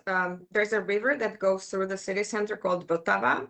And on the embankment on the river, you have farmers markets every week. So that's great. So you not only have, of course, food, you also have some local stuff when it comes to handcrafts and all that. So, yeah. A lot of nice places to go to. So our listeners, all we have a text that came in. Is Budapest a place where you can do a lot of walking, or is it better that you explore Prague, excuse me. Is it better that you explore Prague on a car, using a car or bike? So how should you explore Prague? So I think I can talk for Budapest as well, because, we work together, but let's stick with Prague for now. Prague is a walkable city, and we highly recommend walking or using public transportation, not actually using a car. So if you're driving from Budapest to Prague, for instance, you will not need the car in the city. We encourage you to leave the car in the garage or valet parked somewhere, or just return it, because it will be more of a headache and an advantage to have it. So the historical city center in Prague, and that's what makes it really cozy and so charming, is quite small and compact, as you remember, Francine, probably. You can really walk everywhere. One condition, you need to have good shoes, because they're cobblestones. Yes. So, remember forget that. your high heels, forget your high heels, put on like good sneakers and you can walk. But of course, if you have some issues, or if you don't feel like walking from the Old Town Square to the Prague Castle, for instance, the public transportation is really great. So you can use streetcars, trams, buses, very easy. So no car in the city center. One of the things that I remember so vividly, and I should have brought it over to you, I should have brought it over into the studio, because I brought back posters, and they're in my office, and they're coasters from Prague. So, but when I was there, we actually went to a Sunday service, and when we talked about the architect, the church was so beautiful. The service was beautiful. The building itself, just so beautiful. So talk to us about the architect that is just known, that Prague is known for. Yeah, so the architecture is really amazing. So you pretty much can see all styles from, Gothic, Renaissance, Baroque architecture, of course, beautiful. Also modern architecture. And as I mentioned before, these are original buildings. And that's also why the Prague City Center is under the UNESCO protection, because it's so unique. So it can't be destroyed. It has to, stay the way it is. So there's, if you go to a church, you can go for a service, or you can go to a concert. A lot of the churches are open for concerts, for cultural performances. I know they have services, in different languages. So there's several churches in Prague that serve, English-speaking community or Spanish-speaking community. So, you can also do that. The architecture, is amazing. Like the Prague Castle itself has, very old buildings from the 9th century all the way through the 18th century. So in one place, you can really see the mix and, the mix of styles and history. So that's very unique. But you can also have modern architecture. We have, for instance, the Dancing House, which was built by Frank Gehry, which is on the embankment of the river, resembles a dancing couple. So I think Prague is a perfect mix of old and new. You get the feel of the history, but it's also a quickly evolving city that doesn't feel like a museum. It's a city where people live and breathe and enjoy life, and it's a good mix of old and new. It was beautiful too. Honest to God, it was just beautiful. So listeners, if you all want to call in, please give us a call at 412-213-8995 or text us. You might have questions for Michaela about Prague. Please text 412-218-3888. And Michaela, one of the things is, how do you experience the food? So if someone is traveling from the U.S. or, one of the countries that our listeners are in, when they arrive in Prague, what would they definitely have to experience as far as food? Like, what's authentic Prague cuisine? Okay. So I would rather call it like a Czech cuisine or Central European cuisine, maybe, because as a country, we were, for a long time part of the Austro-Hungarian Empire, which covered Hungary, Austria, parts of Germany, Poland. So, the food in Central Europe is similar many ways. It's also different, but one of the typical dishes would be, for instance, goulash. You find goulash in Hungary as well. For a dessert, you would have apple strudel, which you can find in Austria as well. But as a token, sort of like as a staple food, we like our meats. So pork, pork knuckle with sauerkraut and dumplings. Dumplings come in different forms and shapes in the Czech Republic. That would be, the typical dish, or like a beef sirloin with sort of like a creamy vegetable sauce. That's also very typical. But there's everything. I mean, Czech Republic is really evolving very quickly as a culinary destination. We have recently had a webinar with one of the providers of food tours in Prague, and he started, comparing Prague to Copenhagen. Copenhagen is like a destination for the foodies. Prague is becoming one. We have just recently in December, Czechia received the first ever Michelin guide for the entire country. So, it sort of bumped up the culinary experience to a whole different level. So there's tons of young new chefs, that still use the traditional ingredients and recipes, but with a little twist. So, now you can experience Czech Republic through your taste buds as well. So it's really unique. And of course, you talk about the coasters. When you say Czechia, I have to mention beer. Yes. Because Czech Republic is home and birthplace of the Pilsner or Quell beer as well. So excellent. And I just remember, like you said, the cobblestones, having good tennis shoes on, and being able to walk everywhere. And we were there in like January, so the weather was cold, but it wasn't too cold. Like, it wasn't bitter cold, so we were still really able to really enjoy ourselves. One of our listeners text in and said, "What about nightlife in Prague?" Yeah, well, it's great. I mean, when we talk about typical nightlife, or typical thing for a Czech to do would be to go to a pub, have a beer with friends. So there's tons of beer halls, pubs, bars. So that's a given. I think we have, one of the highest number of bars, in Europe. So that's great. There's also great clubs. Actually, Prague is a destination where a lot of, university, college kids go for an exchange. So, if you're looking at the younger crowd, is there. If you're looking for a little bit more, let's say, sophisticated nightlife, culture is, omnipresent. So there's tons of, there's 3 opera houses actually in Prague. So every day you can find a theater performance, be it like an opera or ballet. Of course, concerts, there's tons of music festivals, etc. So definitely you will not get bored in Prague. Excellent. And then what about when you said starting this year, you're going to have the flight from Philly directly to Prague, and then you already have, of course, we would all assume that, New York to Prague. So how long is that flight from New York to Prague? It's about 7.5 to 8 hours, depending on the wind. And it's a convenient, flight. You get on in the evening, you arrive in the morning in Prague. So very easy.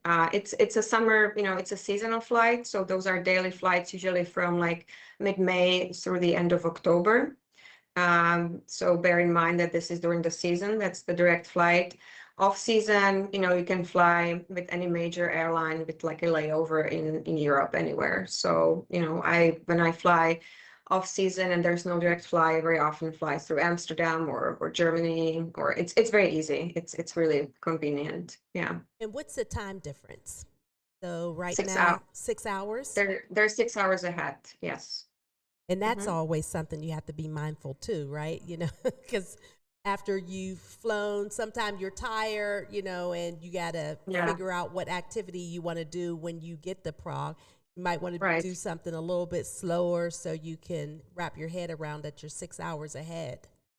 Correct. Yeah. So you arrive in the morning. So, not everybody has a good night's sleep in the, on the plane. So you do arrive a little tired.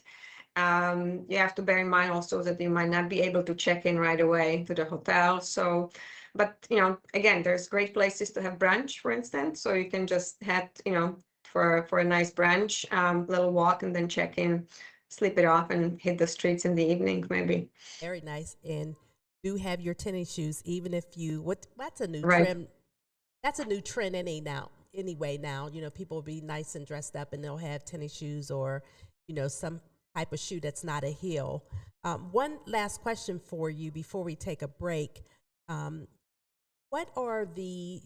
when I was in Prague, I remember not having that many sweets, but having more food, I would say, that would be heavier, like the gravies and, like you said, the pork. But do they have a dessert, as a sweet dish that they're really known for? Oh yeah, I love Czech sweets and I love the pastry. So there's a lot of pastry shops in Prague. You will, when you're in the historical city center, you will see places that sell these kind of trdelník. I don't want to discourage you from that, but that's not traditional. It's like a puff pastry on like a, I don't know, like a metal wheel that this is done over that. But if you go to a classical pastry shop, you can try some sweet buns. They have some great desserts as well. And actually, talking about dumplings, we have a dish that's sweet dumplings, and it's served as a main dish. So when my husband first came to the Czech Republic and we served it for lunch, he was like, "What is this? You're starting lunch with dessert? I mean, this is not right." But that's usually in the summer when depending on the fruit that's in season. So you can, prepare like strawberry dumplings or blueberry or whatever fruit you can get. That would be really like a staple sweet dish. And then kolache, which is you might find them, I think, in Texas as well, because there's a large Czech community. But it's a really nice pastry with some like cottage cheese on top, sometimes poppy seeds, jam. Really nice. I think I had that when I was in Prague. I always wanted to get some authentic food, so I think I had that one. I didn't know how to pronounce it though, so thank you for that. Yeah. So Michaela, if you can just hold on for us for just a few minutes, we're going to take a short break, and then we'll be back. So listeners, don't go anywhere. We have more to talk about with Michaela. Thank you. Have you had the Beat by Niche experience? Beat by Niche is one of the top makeup artists in the city of Pittsburgh. She's touched the face of Cardi B, love and hip hop personalities, and various Steeler wives. If you have not sat in her chair, what are you waiting for? Visit beatbyniche.com to schedule your special makeover for all occasions: weddings, graduations, proms, photo ops, and more.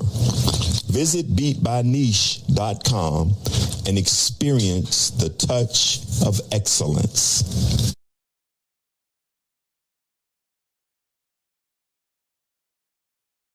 We are back. This is Francine Cameron of Travel, Fun and Tips under Pittsburgh's DSEN, and I am talking with Michaela Claudino.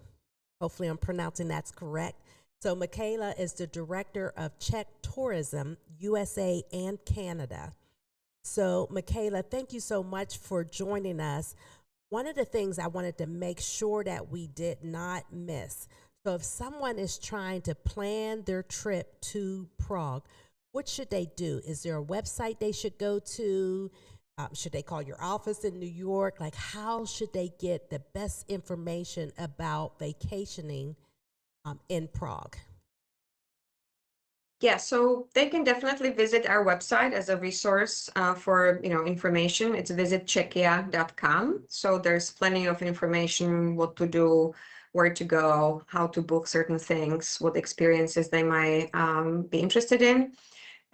We are also able to provide them with the list of travel advisors or tour operators that sell Czech Republic. So all the major tour operators in the US have Prague included in their packages. Very often, I know that probably your listeners as well love river cruising and cruising in general. So Prague is not on the river cruise package because the river that runs through the city is not big enough, but all the river cruise companies offer it as a pre or post. So if people go, let's say on a Danube river cruise, just make sure you ask for 2 or 3 days before or after in Prague, and they will all be able to add it, and it's definitely worth it.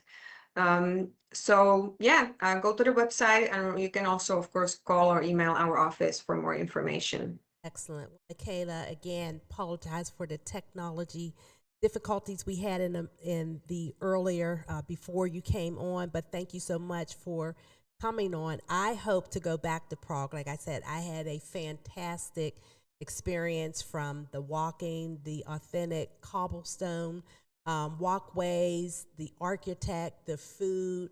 And I would say one of the things we didn't talk about was the friendliness of your community. So I just enjoyed it. So thank you so much for being here. We appreciate it.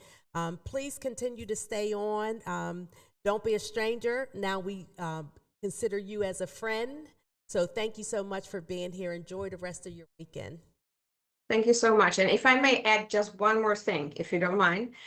So I don't know if you have among your listeners fans of Dan Brown and his books, but he just recently published a book called Secret of Secrets, which is his newest book, and that's all taking place in Prague. So all the locations, everything, the whole story is taking place in Prague. So if you want to sort of get a feel a little bit before you go, we recommend you, reading the book and just, following the footsteps of Robert Langdon when he's in Prague and enjoying his time. So just wanted to make this sort of make people aware that there's a book that's been recently published and it's all taking place in Prague.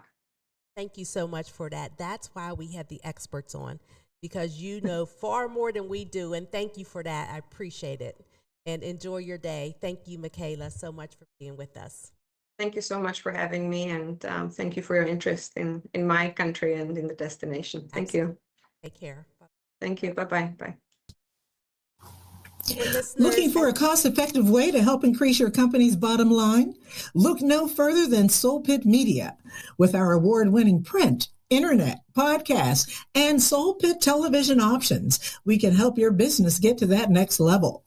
For more information, contact Craig Dodson at 412-407-7685. That's 412-407-7685. And let Soul Pit Media take you to that next level. Business owners thinking about back-to-school promotions and replacing summer flavors with pumpkin? What about your taxes? Reduce your stress and tax liabilities by planning for tax time now with Cameron Professional Services Group. CPSG takes your goals, values, and visions to create a custom tax plan catered specifically to your business. We work closely with you to ensure that as your business grows and goals shift, so will your custom plan. Located in the Hill District in Pittsburgh, PA, CPSG is a CPA and consultant firm, providing services in accounting, auditing, tax planning and preparation, community development, and operational management. Call Cameron Professional Services Group today at 412-251-0607. Have you had the Beat by Niche experience? Beat by Niche is one of the top makeup artists in the city of Pittsburgh. She's touched the face of Cardi B, love and hip-hop personalities, and various Steeler wives. If you have not sat in her chair, what are you waiting for? Visit beatbyniche.com to schedule your special makeover for all occasions: weddings, graduations, proms, photo ops, and more. Visit beatbyniche.com and experience the touch of excellence. Pittsburgh, it's an old school party. Yes, Each Saturday, we throw it back with some of the best old school music, funk, R&B, old school, rap, hip hop, and all the jams that make you move and dance. Yes, check it out. Each Saturday, right here on Pittsburgh's DSEN. All the old school jams, 6 to 11 p.m. Pittsburgh, have you seen our Sunday radio schedule? Ooh, it is lit. Start the day off with our Sunday gospel music from 7 a.m. to 3 p.m. It will inspire you and have you praising the Lord. Then from 3 to 8 p.m., we bring you Sunday jazz melody for all the jazz lovers. Then cap off the night with the Quiet Storm from 8 to 11 p.m. to hear the best smooth, romantic, and soulful R&B sounds of yesterday and today. All that each Sunday on Pittsburgh's DSEN, the place for soul. Pittsburgh, it's an old school party. Yes. Thanks for listening to Pittsburgh's DSEN. I'm Kevin Cameron of Soul Take, the sports talk show that airs each Tuesday from 6 to 8 p.m. As we continue to celebrate Black History Month, we present a number of Black sports athletes. This segment's athlete is Wilma Rudolph. It wasn't an easy road for Wilma Rudolph, having to overcome polio and scarlet fever, which left her with a twisted left leg. As a child, Rudolph was told she would never walk again, but she never stopped working at getting stronger and faster. Remarkably, at the age of 16, the Tennessee native won bronze on the 4x100 relay team while still in high school. 4 years later, at the 1960 Games in Rome, Rudolph had her true breakthrough, setting a world record and winning gold in the 100-meter sprint, 200 meters, and the 4x100 meter relay. Her performance earned her the title, the fastest woman in the world. Rudolph returned home a hero. She insisted her homecoming parade and banquet be open to all residents, the first racially integrated events in Clarksville, Tennessee. Rudolph never competed in the Olympics again. She retired, later became a teacher and a commentator. Rudolph died in 1994, a civil rights and women's rights pioneer. And that was Wilma Rudolph, our Black History Month athlete.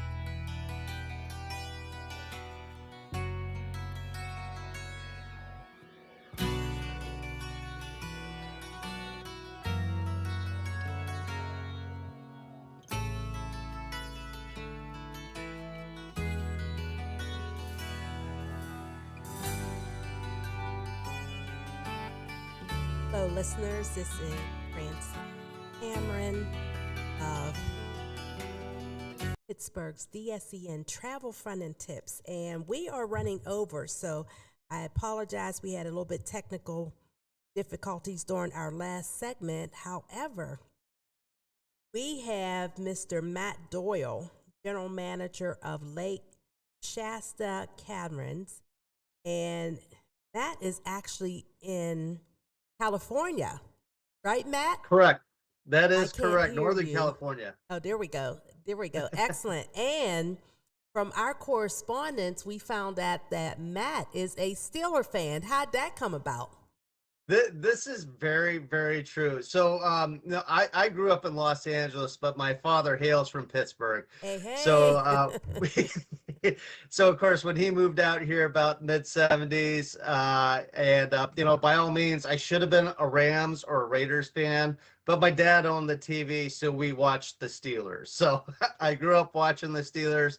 I now have a 25-year-old son that watches the Steelers, my 23-year-old son, and my 18-year-old daughter. We're a Steeler family, die hard. We love it. We love it. And if you can, let us know what neighborhood your dad grew up in. And also tell your dad 2 weeks ago on my husband Kevin Cameron's live show, he actually has a show every Tuesday from 6 to 8 called Soul Take. So maybe you and your dad and your family can listen in, call, text.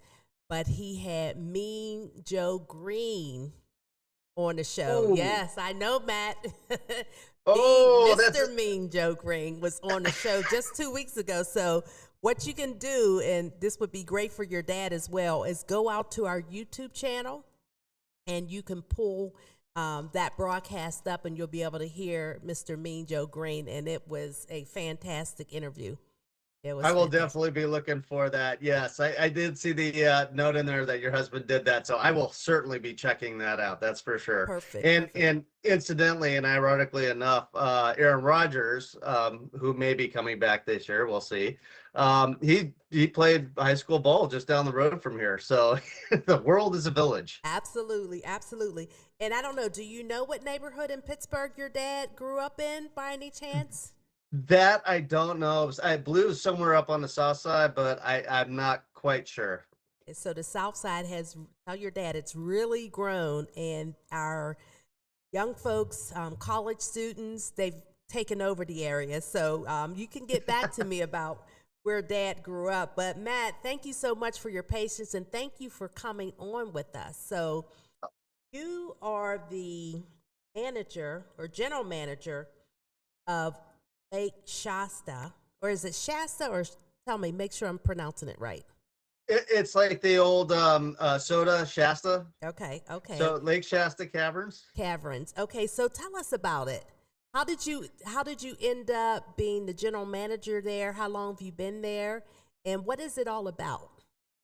So let's see. I've been here for about 25 years now, as of January.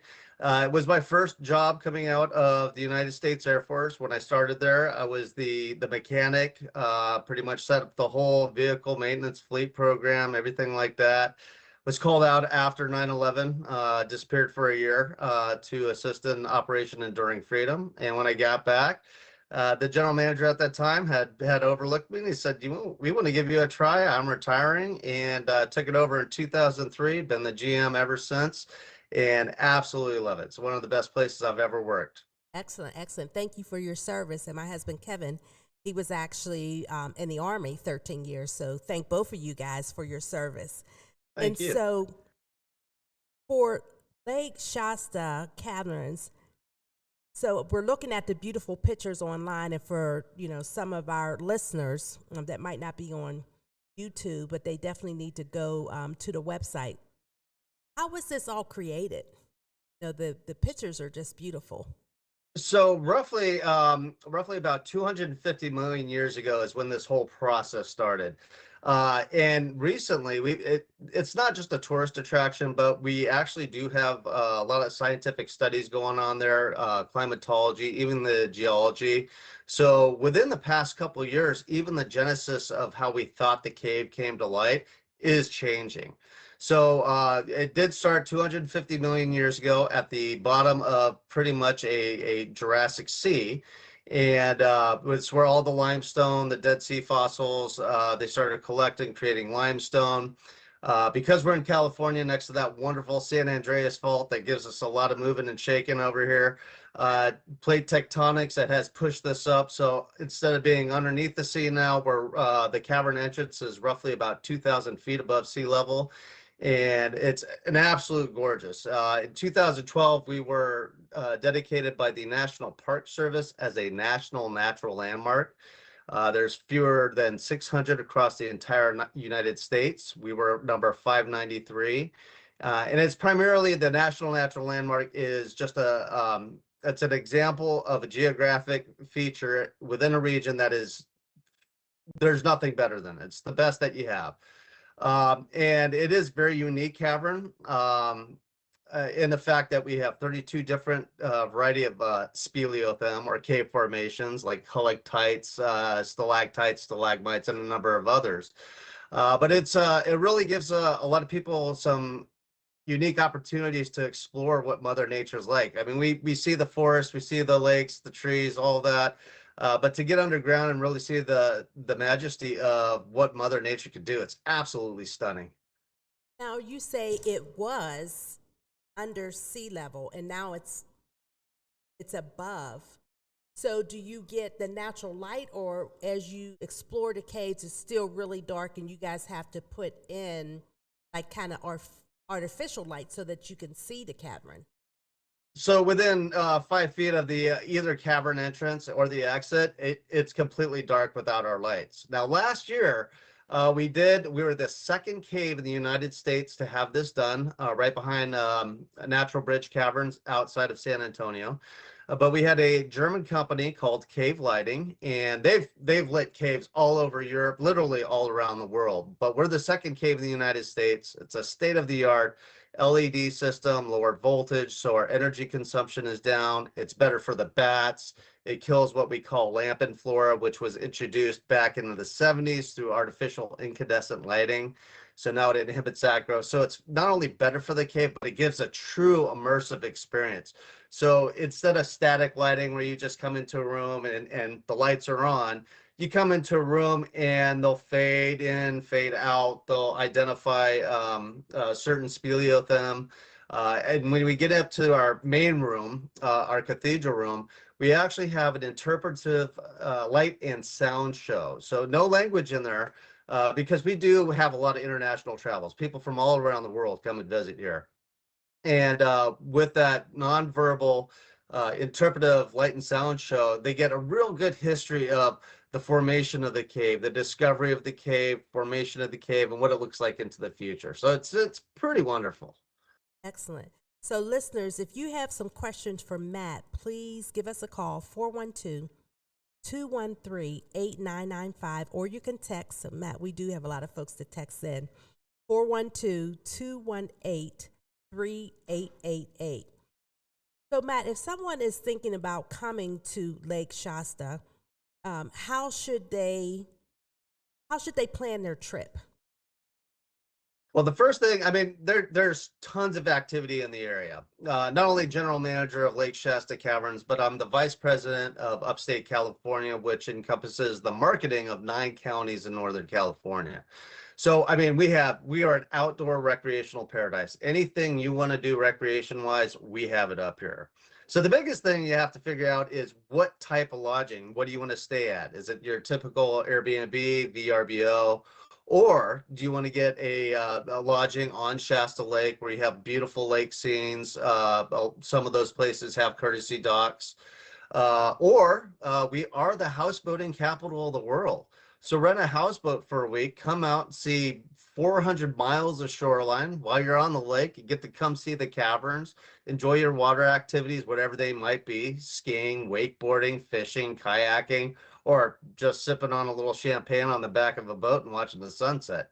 All of that's here and available. So the first thing is just finding the lodging. Okay. So 2 things made me, when you talked about the lodging, the first is, how large are the houseboats? Is it, for 2 people, 10 people? So what's your options for the houseboats? That's an excellent question. So I believe the smallest houseboat, we have 6 marinas on the lake.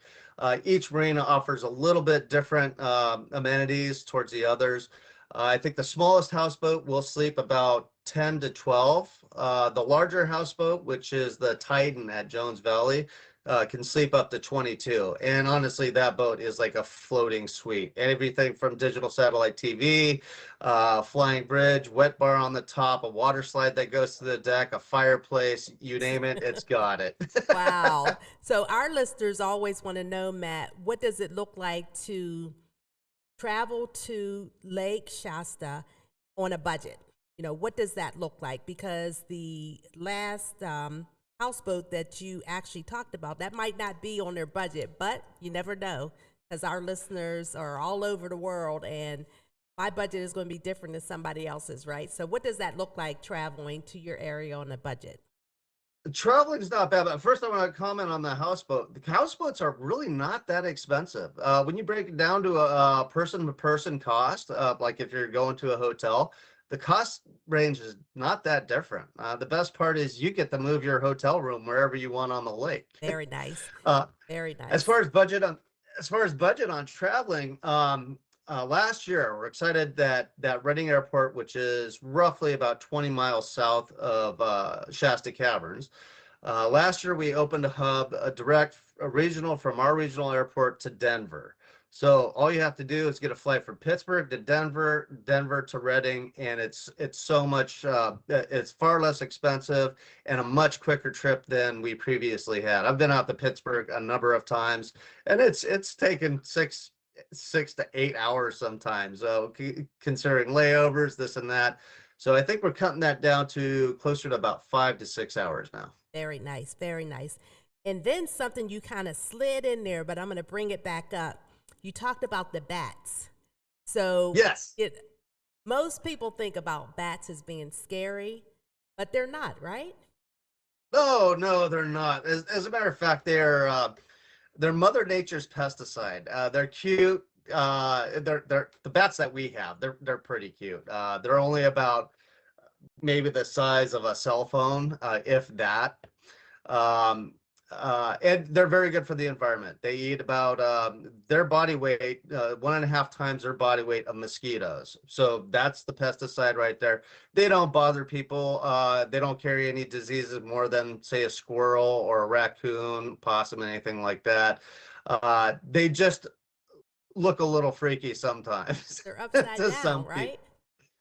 They do. Now, our cave's not like, say, Breckenridge Caverns down in Texas, where when they all come out in the evening, it looks like a black storm coming out. We have very small populations of bats. It's the California brown bat. They're very small, and they're actually very cute. Excellent. Now, you talked about Lake Shasta. How large is it? Is it a small lake? Is it large lake? What is the size of it? So it is a very large man-made lake. It's all held back by Shasta Dam.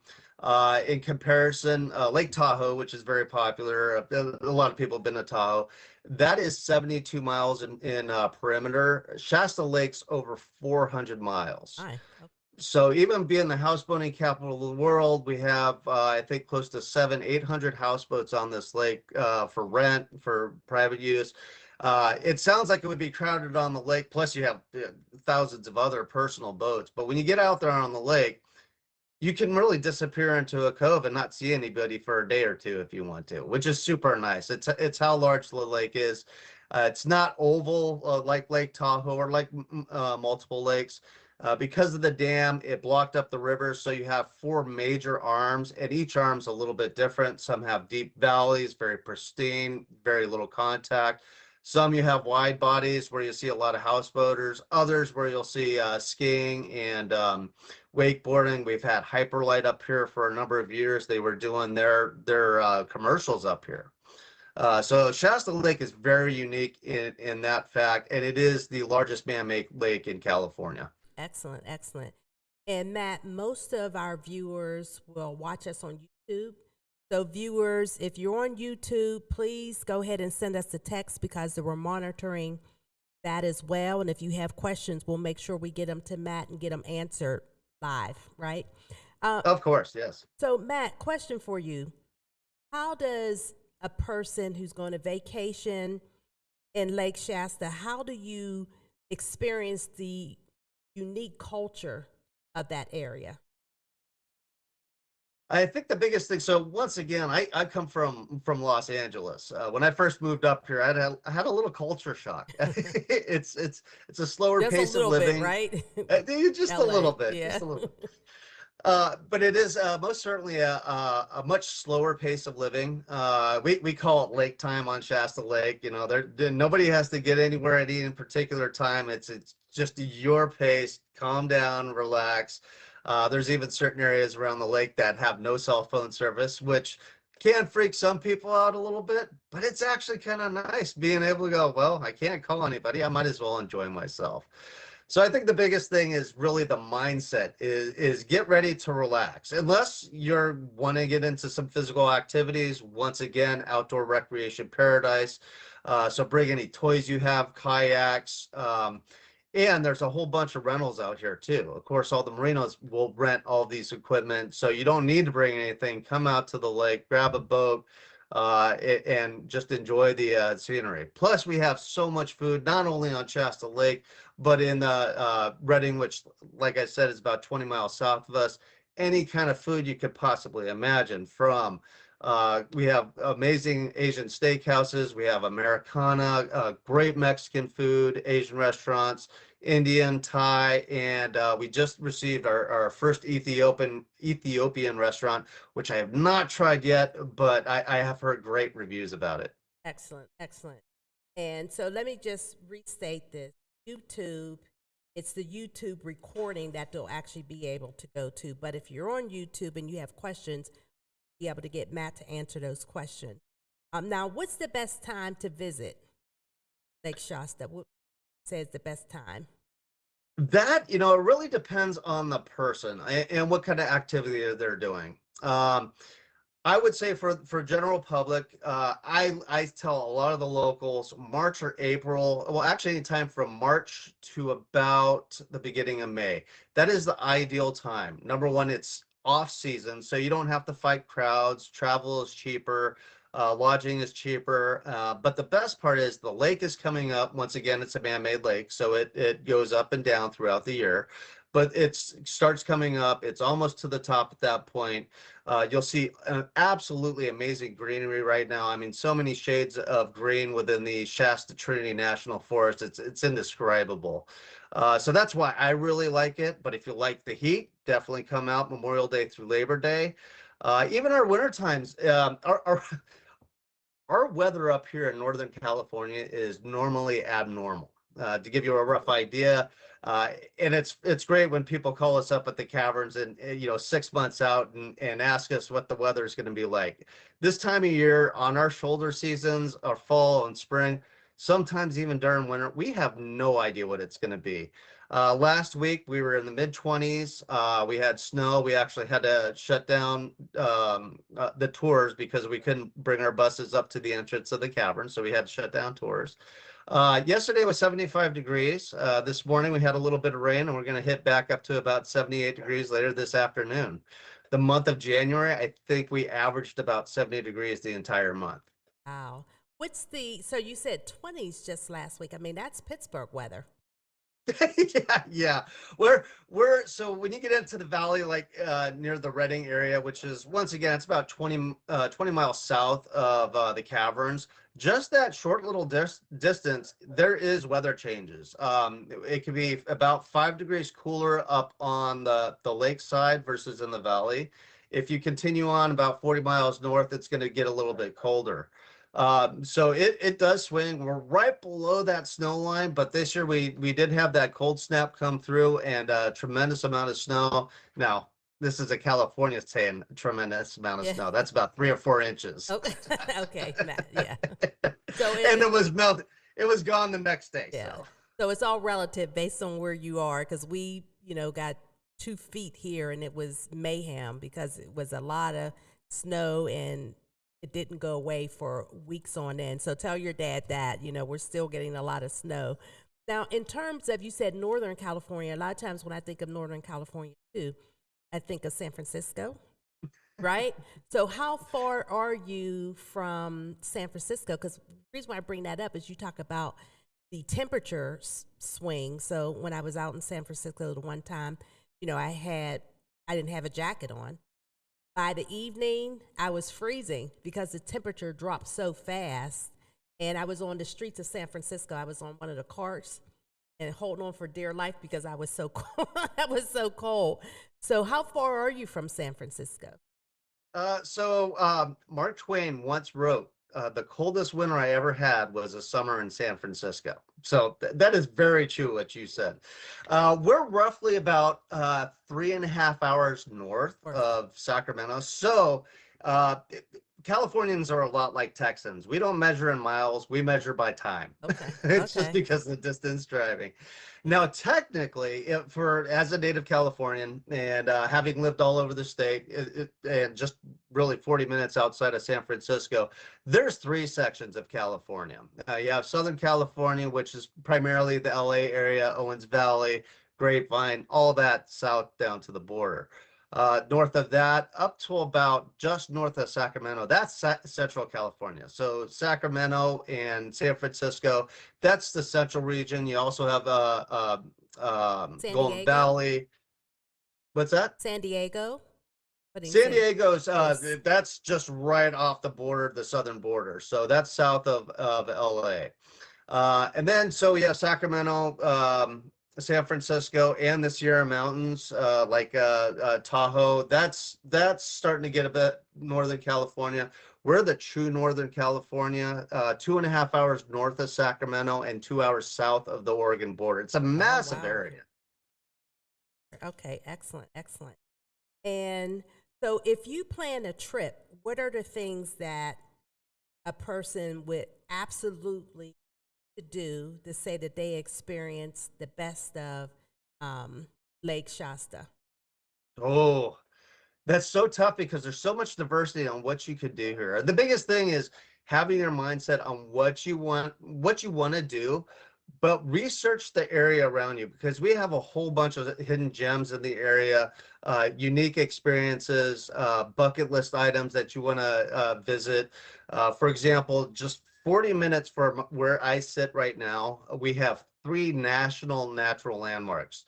The first, of course, is Lake Shasta Caverns, but we also have Bernie MacArthur Falls. If you love waterfalls, this is an area for you. Bernie MacArthur Falls is a massive waterfall just to the east of us. Once again, about 40 minutes.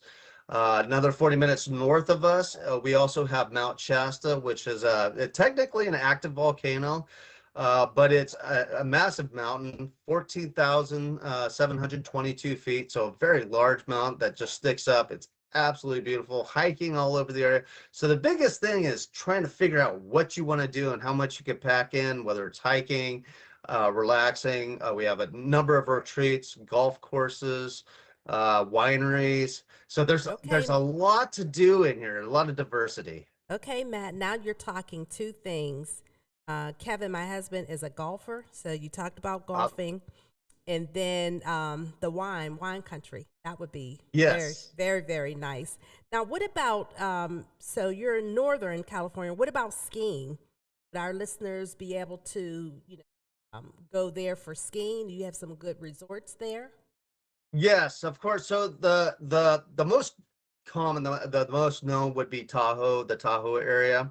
But if you're looking about budget, and my little secret, a place that I've been going to for 30 years now is Mount Shasta Ski Park.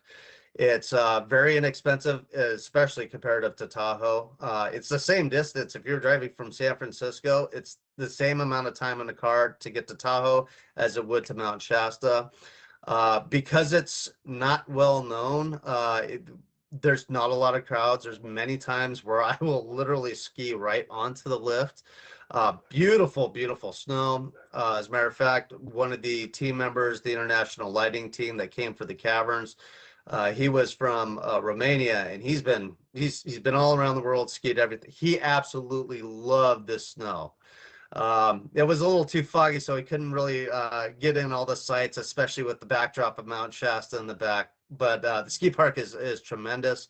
And one beautiful thing I love doing in usually about April, early May time, is I could get up early in the morning, go up to the mountain, grab a couple runs, just enjoy it, get a nice workout, and then drive back down south, hitch my boat up on the truck, take it out to the lake, and then I'm fishing. So snowboarding and fishing on one day.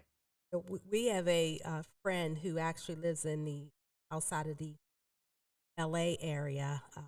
He's close to Huntington Beach. And he says he says the same thing why he loves California so much. He said because you could be skiing in the morning and you could be at the beach with a bathing suit on that afternoon. He said you go from one extreme to the other. And he's actually tell your dad this. He's actually from Erie, PA. So he's from Okay. Pennsylvania, but he's been in California a long time. His name is Chaz, and he's a world traveler. He travels all over the world. So one of the things he talked about is just the diversity of what you can do in the different parts of California within a number of hours. So, Yes. Matt, we have another text coming in. What about earthquakes? It says that when I think about California, I think about the earthquakes. However, I don't think I've heard about any in any recent time. So, yes, California, we're loaded with earthquakes. I've been through some doozies, including the Northridge quake back in '94. That was a massive one, and I was down at the epicenter on that one. Now that's primarily Southern California, and even near the Bay Area, you'll get a lot of the quakes. It is an active fault by all means, but earthquakes really don't bother us up here. We've since I've been here in the 30 years, we've had a couple that have been over a 4.0, and I really haven't even noticed them where other people have. As far as the caverns, that's a common question that we get inside the caverns, especially for people that are a little hesitant. You know, you're underground. What happens if there's an earthquake? We had last year we did have a 4.2 that was relatively close. It shook us pretty decently. And we had a dignitary group, Visit California group. So we had our tourism board up here going through the caverns, and we get this earthquake. They were inside the caverns, and so we radioed. We sent someone over and went in to check on them.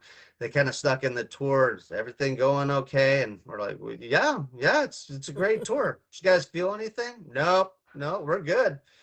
And once they got outside the cavern, all their phones lit up with all the alerts that they were having an earthquake. They said they didn't feel a thing.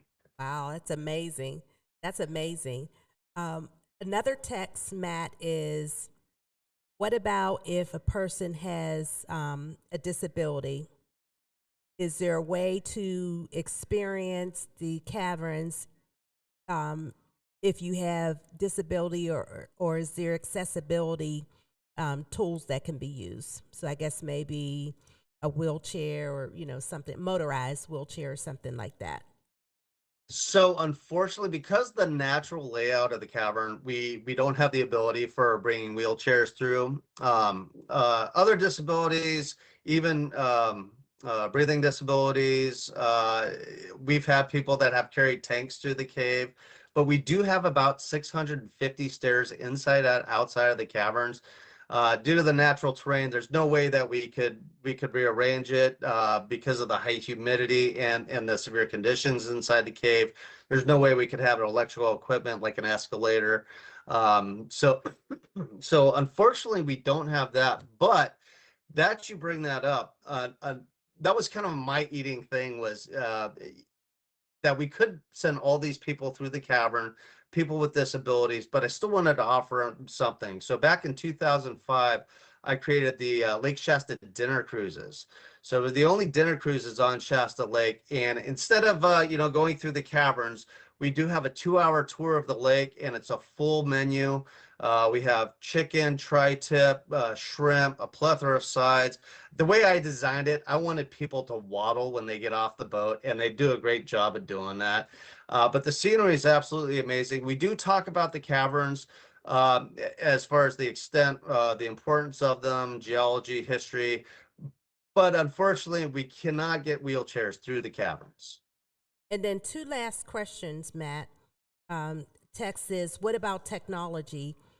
Can a person experience the caverns through a video that they can purchase, or while they're on site, there's a place where they can go and have the same experience, but maybe they're in a room and they're watching it? Yeah, so we do have a DVD. We also have a YouTube of an older video. Now, I will say that's dated. However, we are one of the first caves also that has had a 3D scan.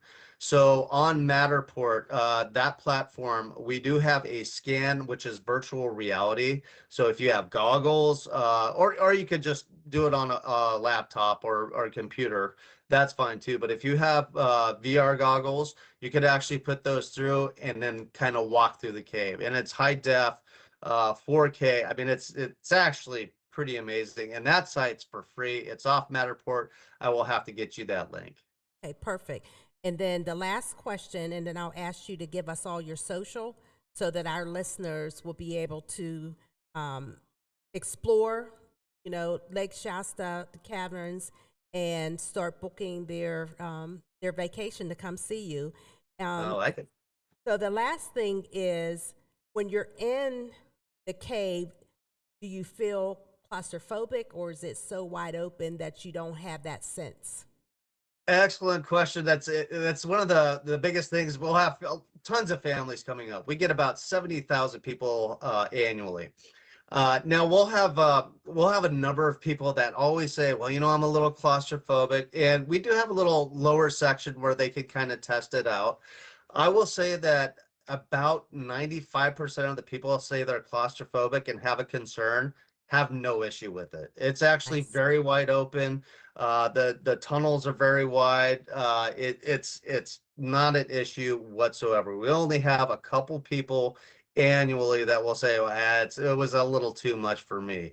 But other than that, it's very well lit. The pathways are excellent, stainless steel handrails all throughout the cavern, and very wide. I'm not a very tall guy, but we've had 6 foot, people over 6 feet walking through, no ducking, no stooping, getting sideways. I could walk out with my elbows out the entire way. Very, very open. Excellent, excellent. Well, Matt, we want to thank you for hanging in there with us, getting it on later than what we had initially planned. So we definitely thank you for that. Tell your dad and your family, let's go Steelers. And Here we go. And then please give us your socials. How do we contact you? How do we get the best information that we can about Lake Shasta Caverns? All right. Well, I'm going to give you a laundry list, starting with the caverns. LakeShastaCaverns.com. You can find us on Facebook, Instagram. We're working on TikTok and some other platforms, but certainly Facebook and Instagram. Same thing with LakeShastaDinnerCruises.com, and that's also Facebook and Instagram. If you want a general area, visit ShastaLake.com, and that will give you all the lodging that's on the lake within the area within about 15-20 minutes from us. And for a much broader scheme than that, upstate California. Excellent, excellent. Well, Matt, this was a pleasure. I hope you know this. The NFL draft is in Pittsburgh. I did not know that. Yes, it is. Yes, it is. So, of course, that's always I think it's the 3rd or 4th week of April. I'll have to get the dates, or I guess you can go online too. But tell your family, NFL draft is in Pittsburgh. So we're hosting. And then I want to, again, thank you so much for coming on. Don't be a stranger. Make sure you continue to tune in to our whole radio platform. And for all of our listeners, the ones who are with us constantly, support us, we thank you so much. Thank you for giving us this opportunity to go longer. And then, Matt, you'll like this as well. After we disconnect, the show must go on. So we have the best of soulful music until 6 p.m. And then we have old school jams from 6 to 11. So Matt, while you are going around the caverns, you can pull up our website, www.pghdsen. Click on the link there and you can hear music 24/7. You can stay connected to us here in Pittsburgh.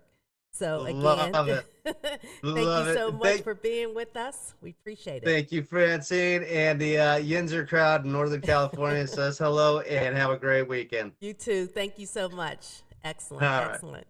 So listeners, again, we will have coming up the best of soulful music until 6, and then old school jams from 6 to 11. Again, look on our website. You will see wonderful programs all through the all through the week. We have Dr. Linda coming on for relationship conversation with Dr. Linda Bing on Monday from 8 to 10. But I tell you, ladies and gentlemen, Sunday is one of my best days. We start out early in the morning with gospel jazz. Then we go into the Quiet Storm, and we always have the best for soulful music. So please stay with us. Don't go anywhere. Pittsburgh's DSEN has something for everyone if you like soul. I'm Francine Cameron, Travel Fun and Tips, and we are signing off until next month. The date, March the 28th from noon to 2. We will be back. Travel Fun and Tips.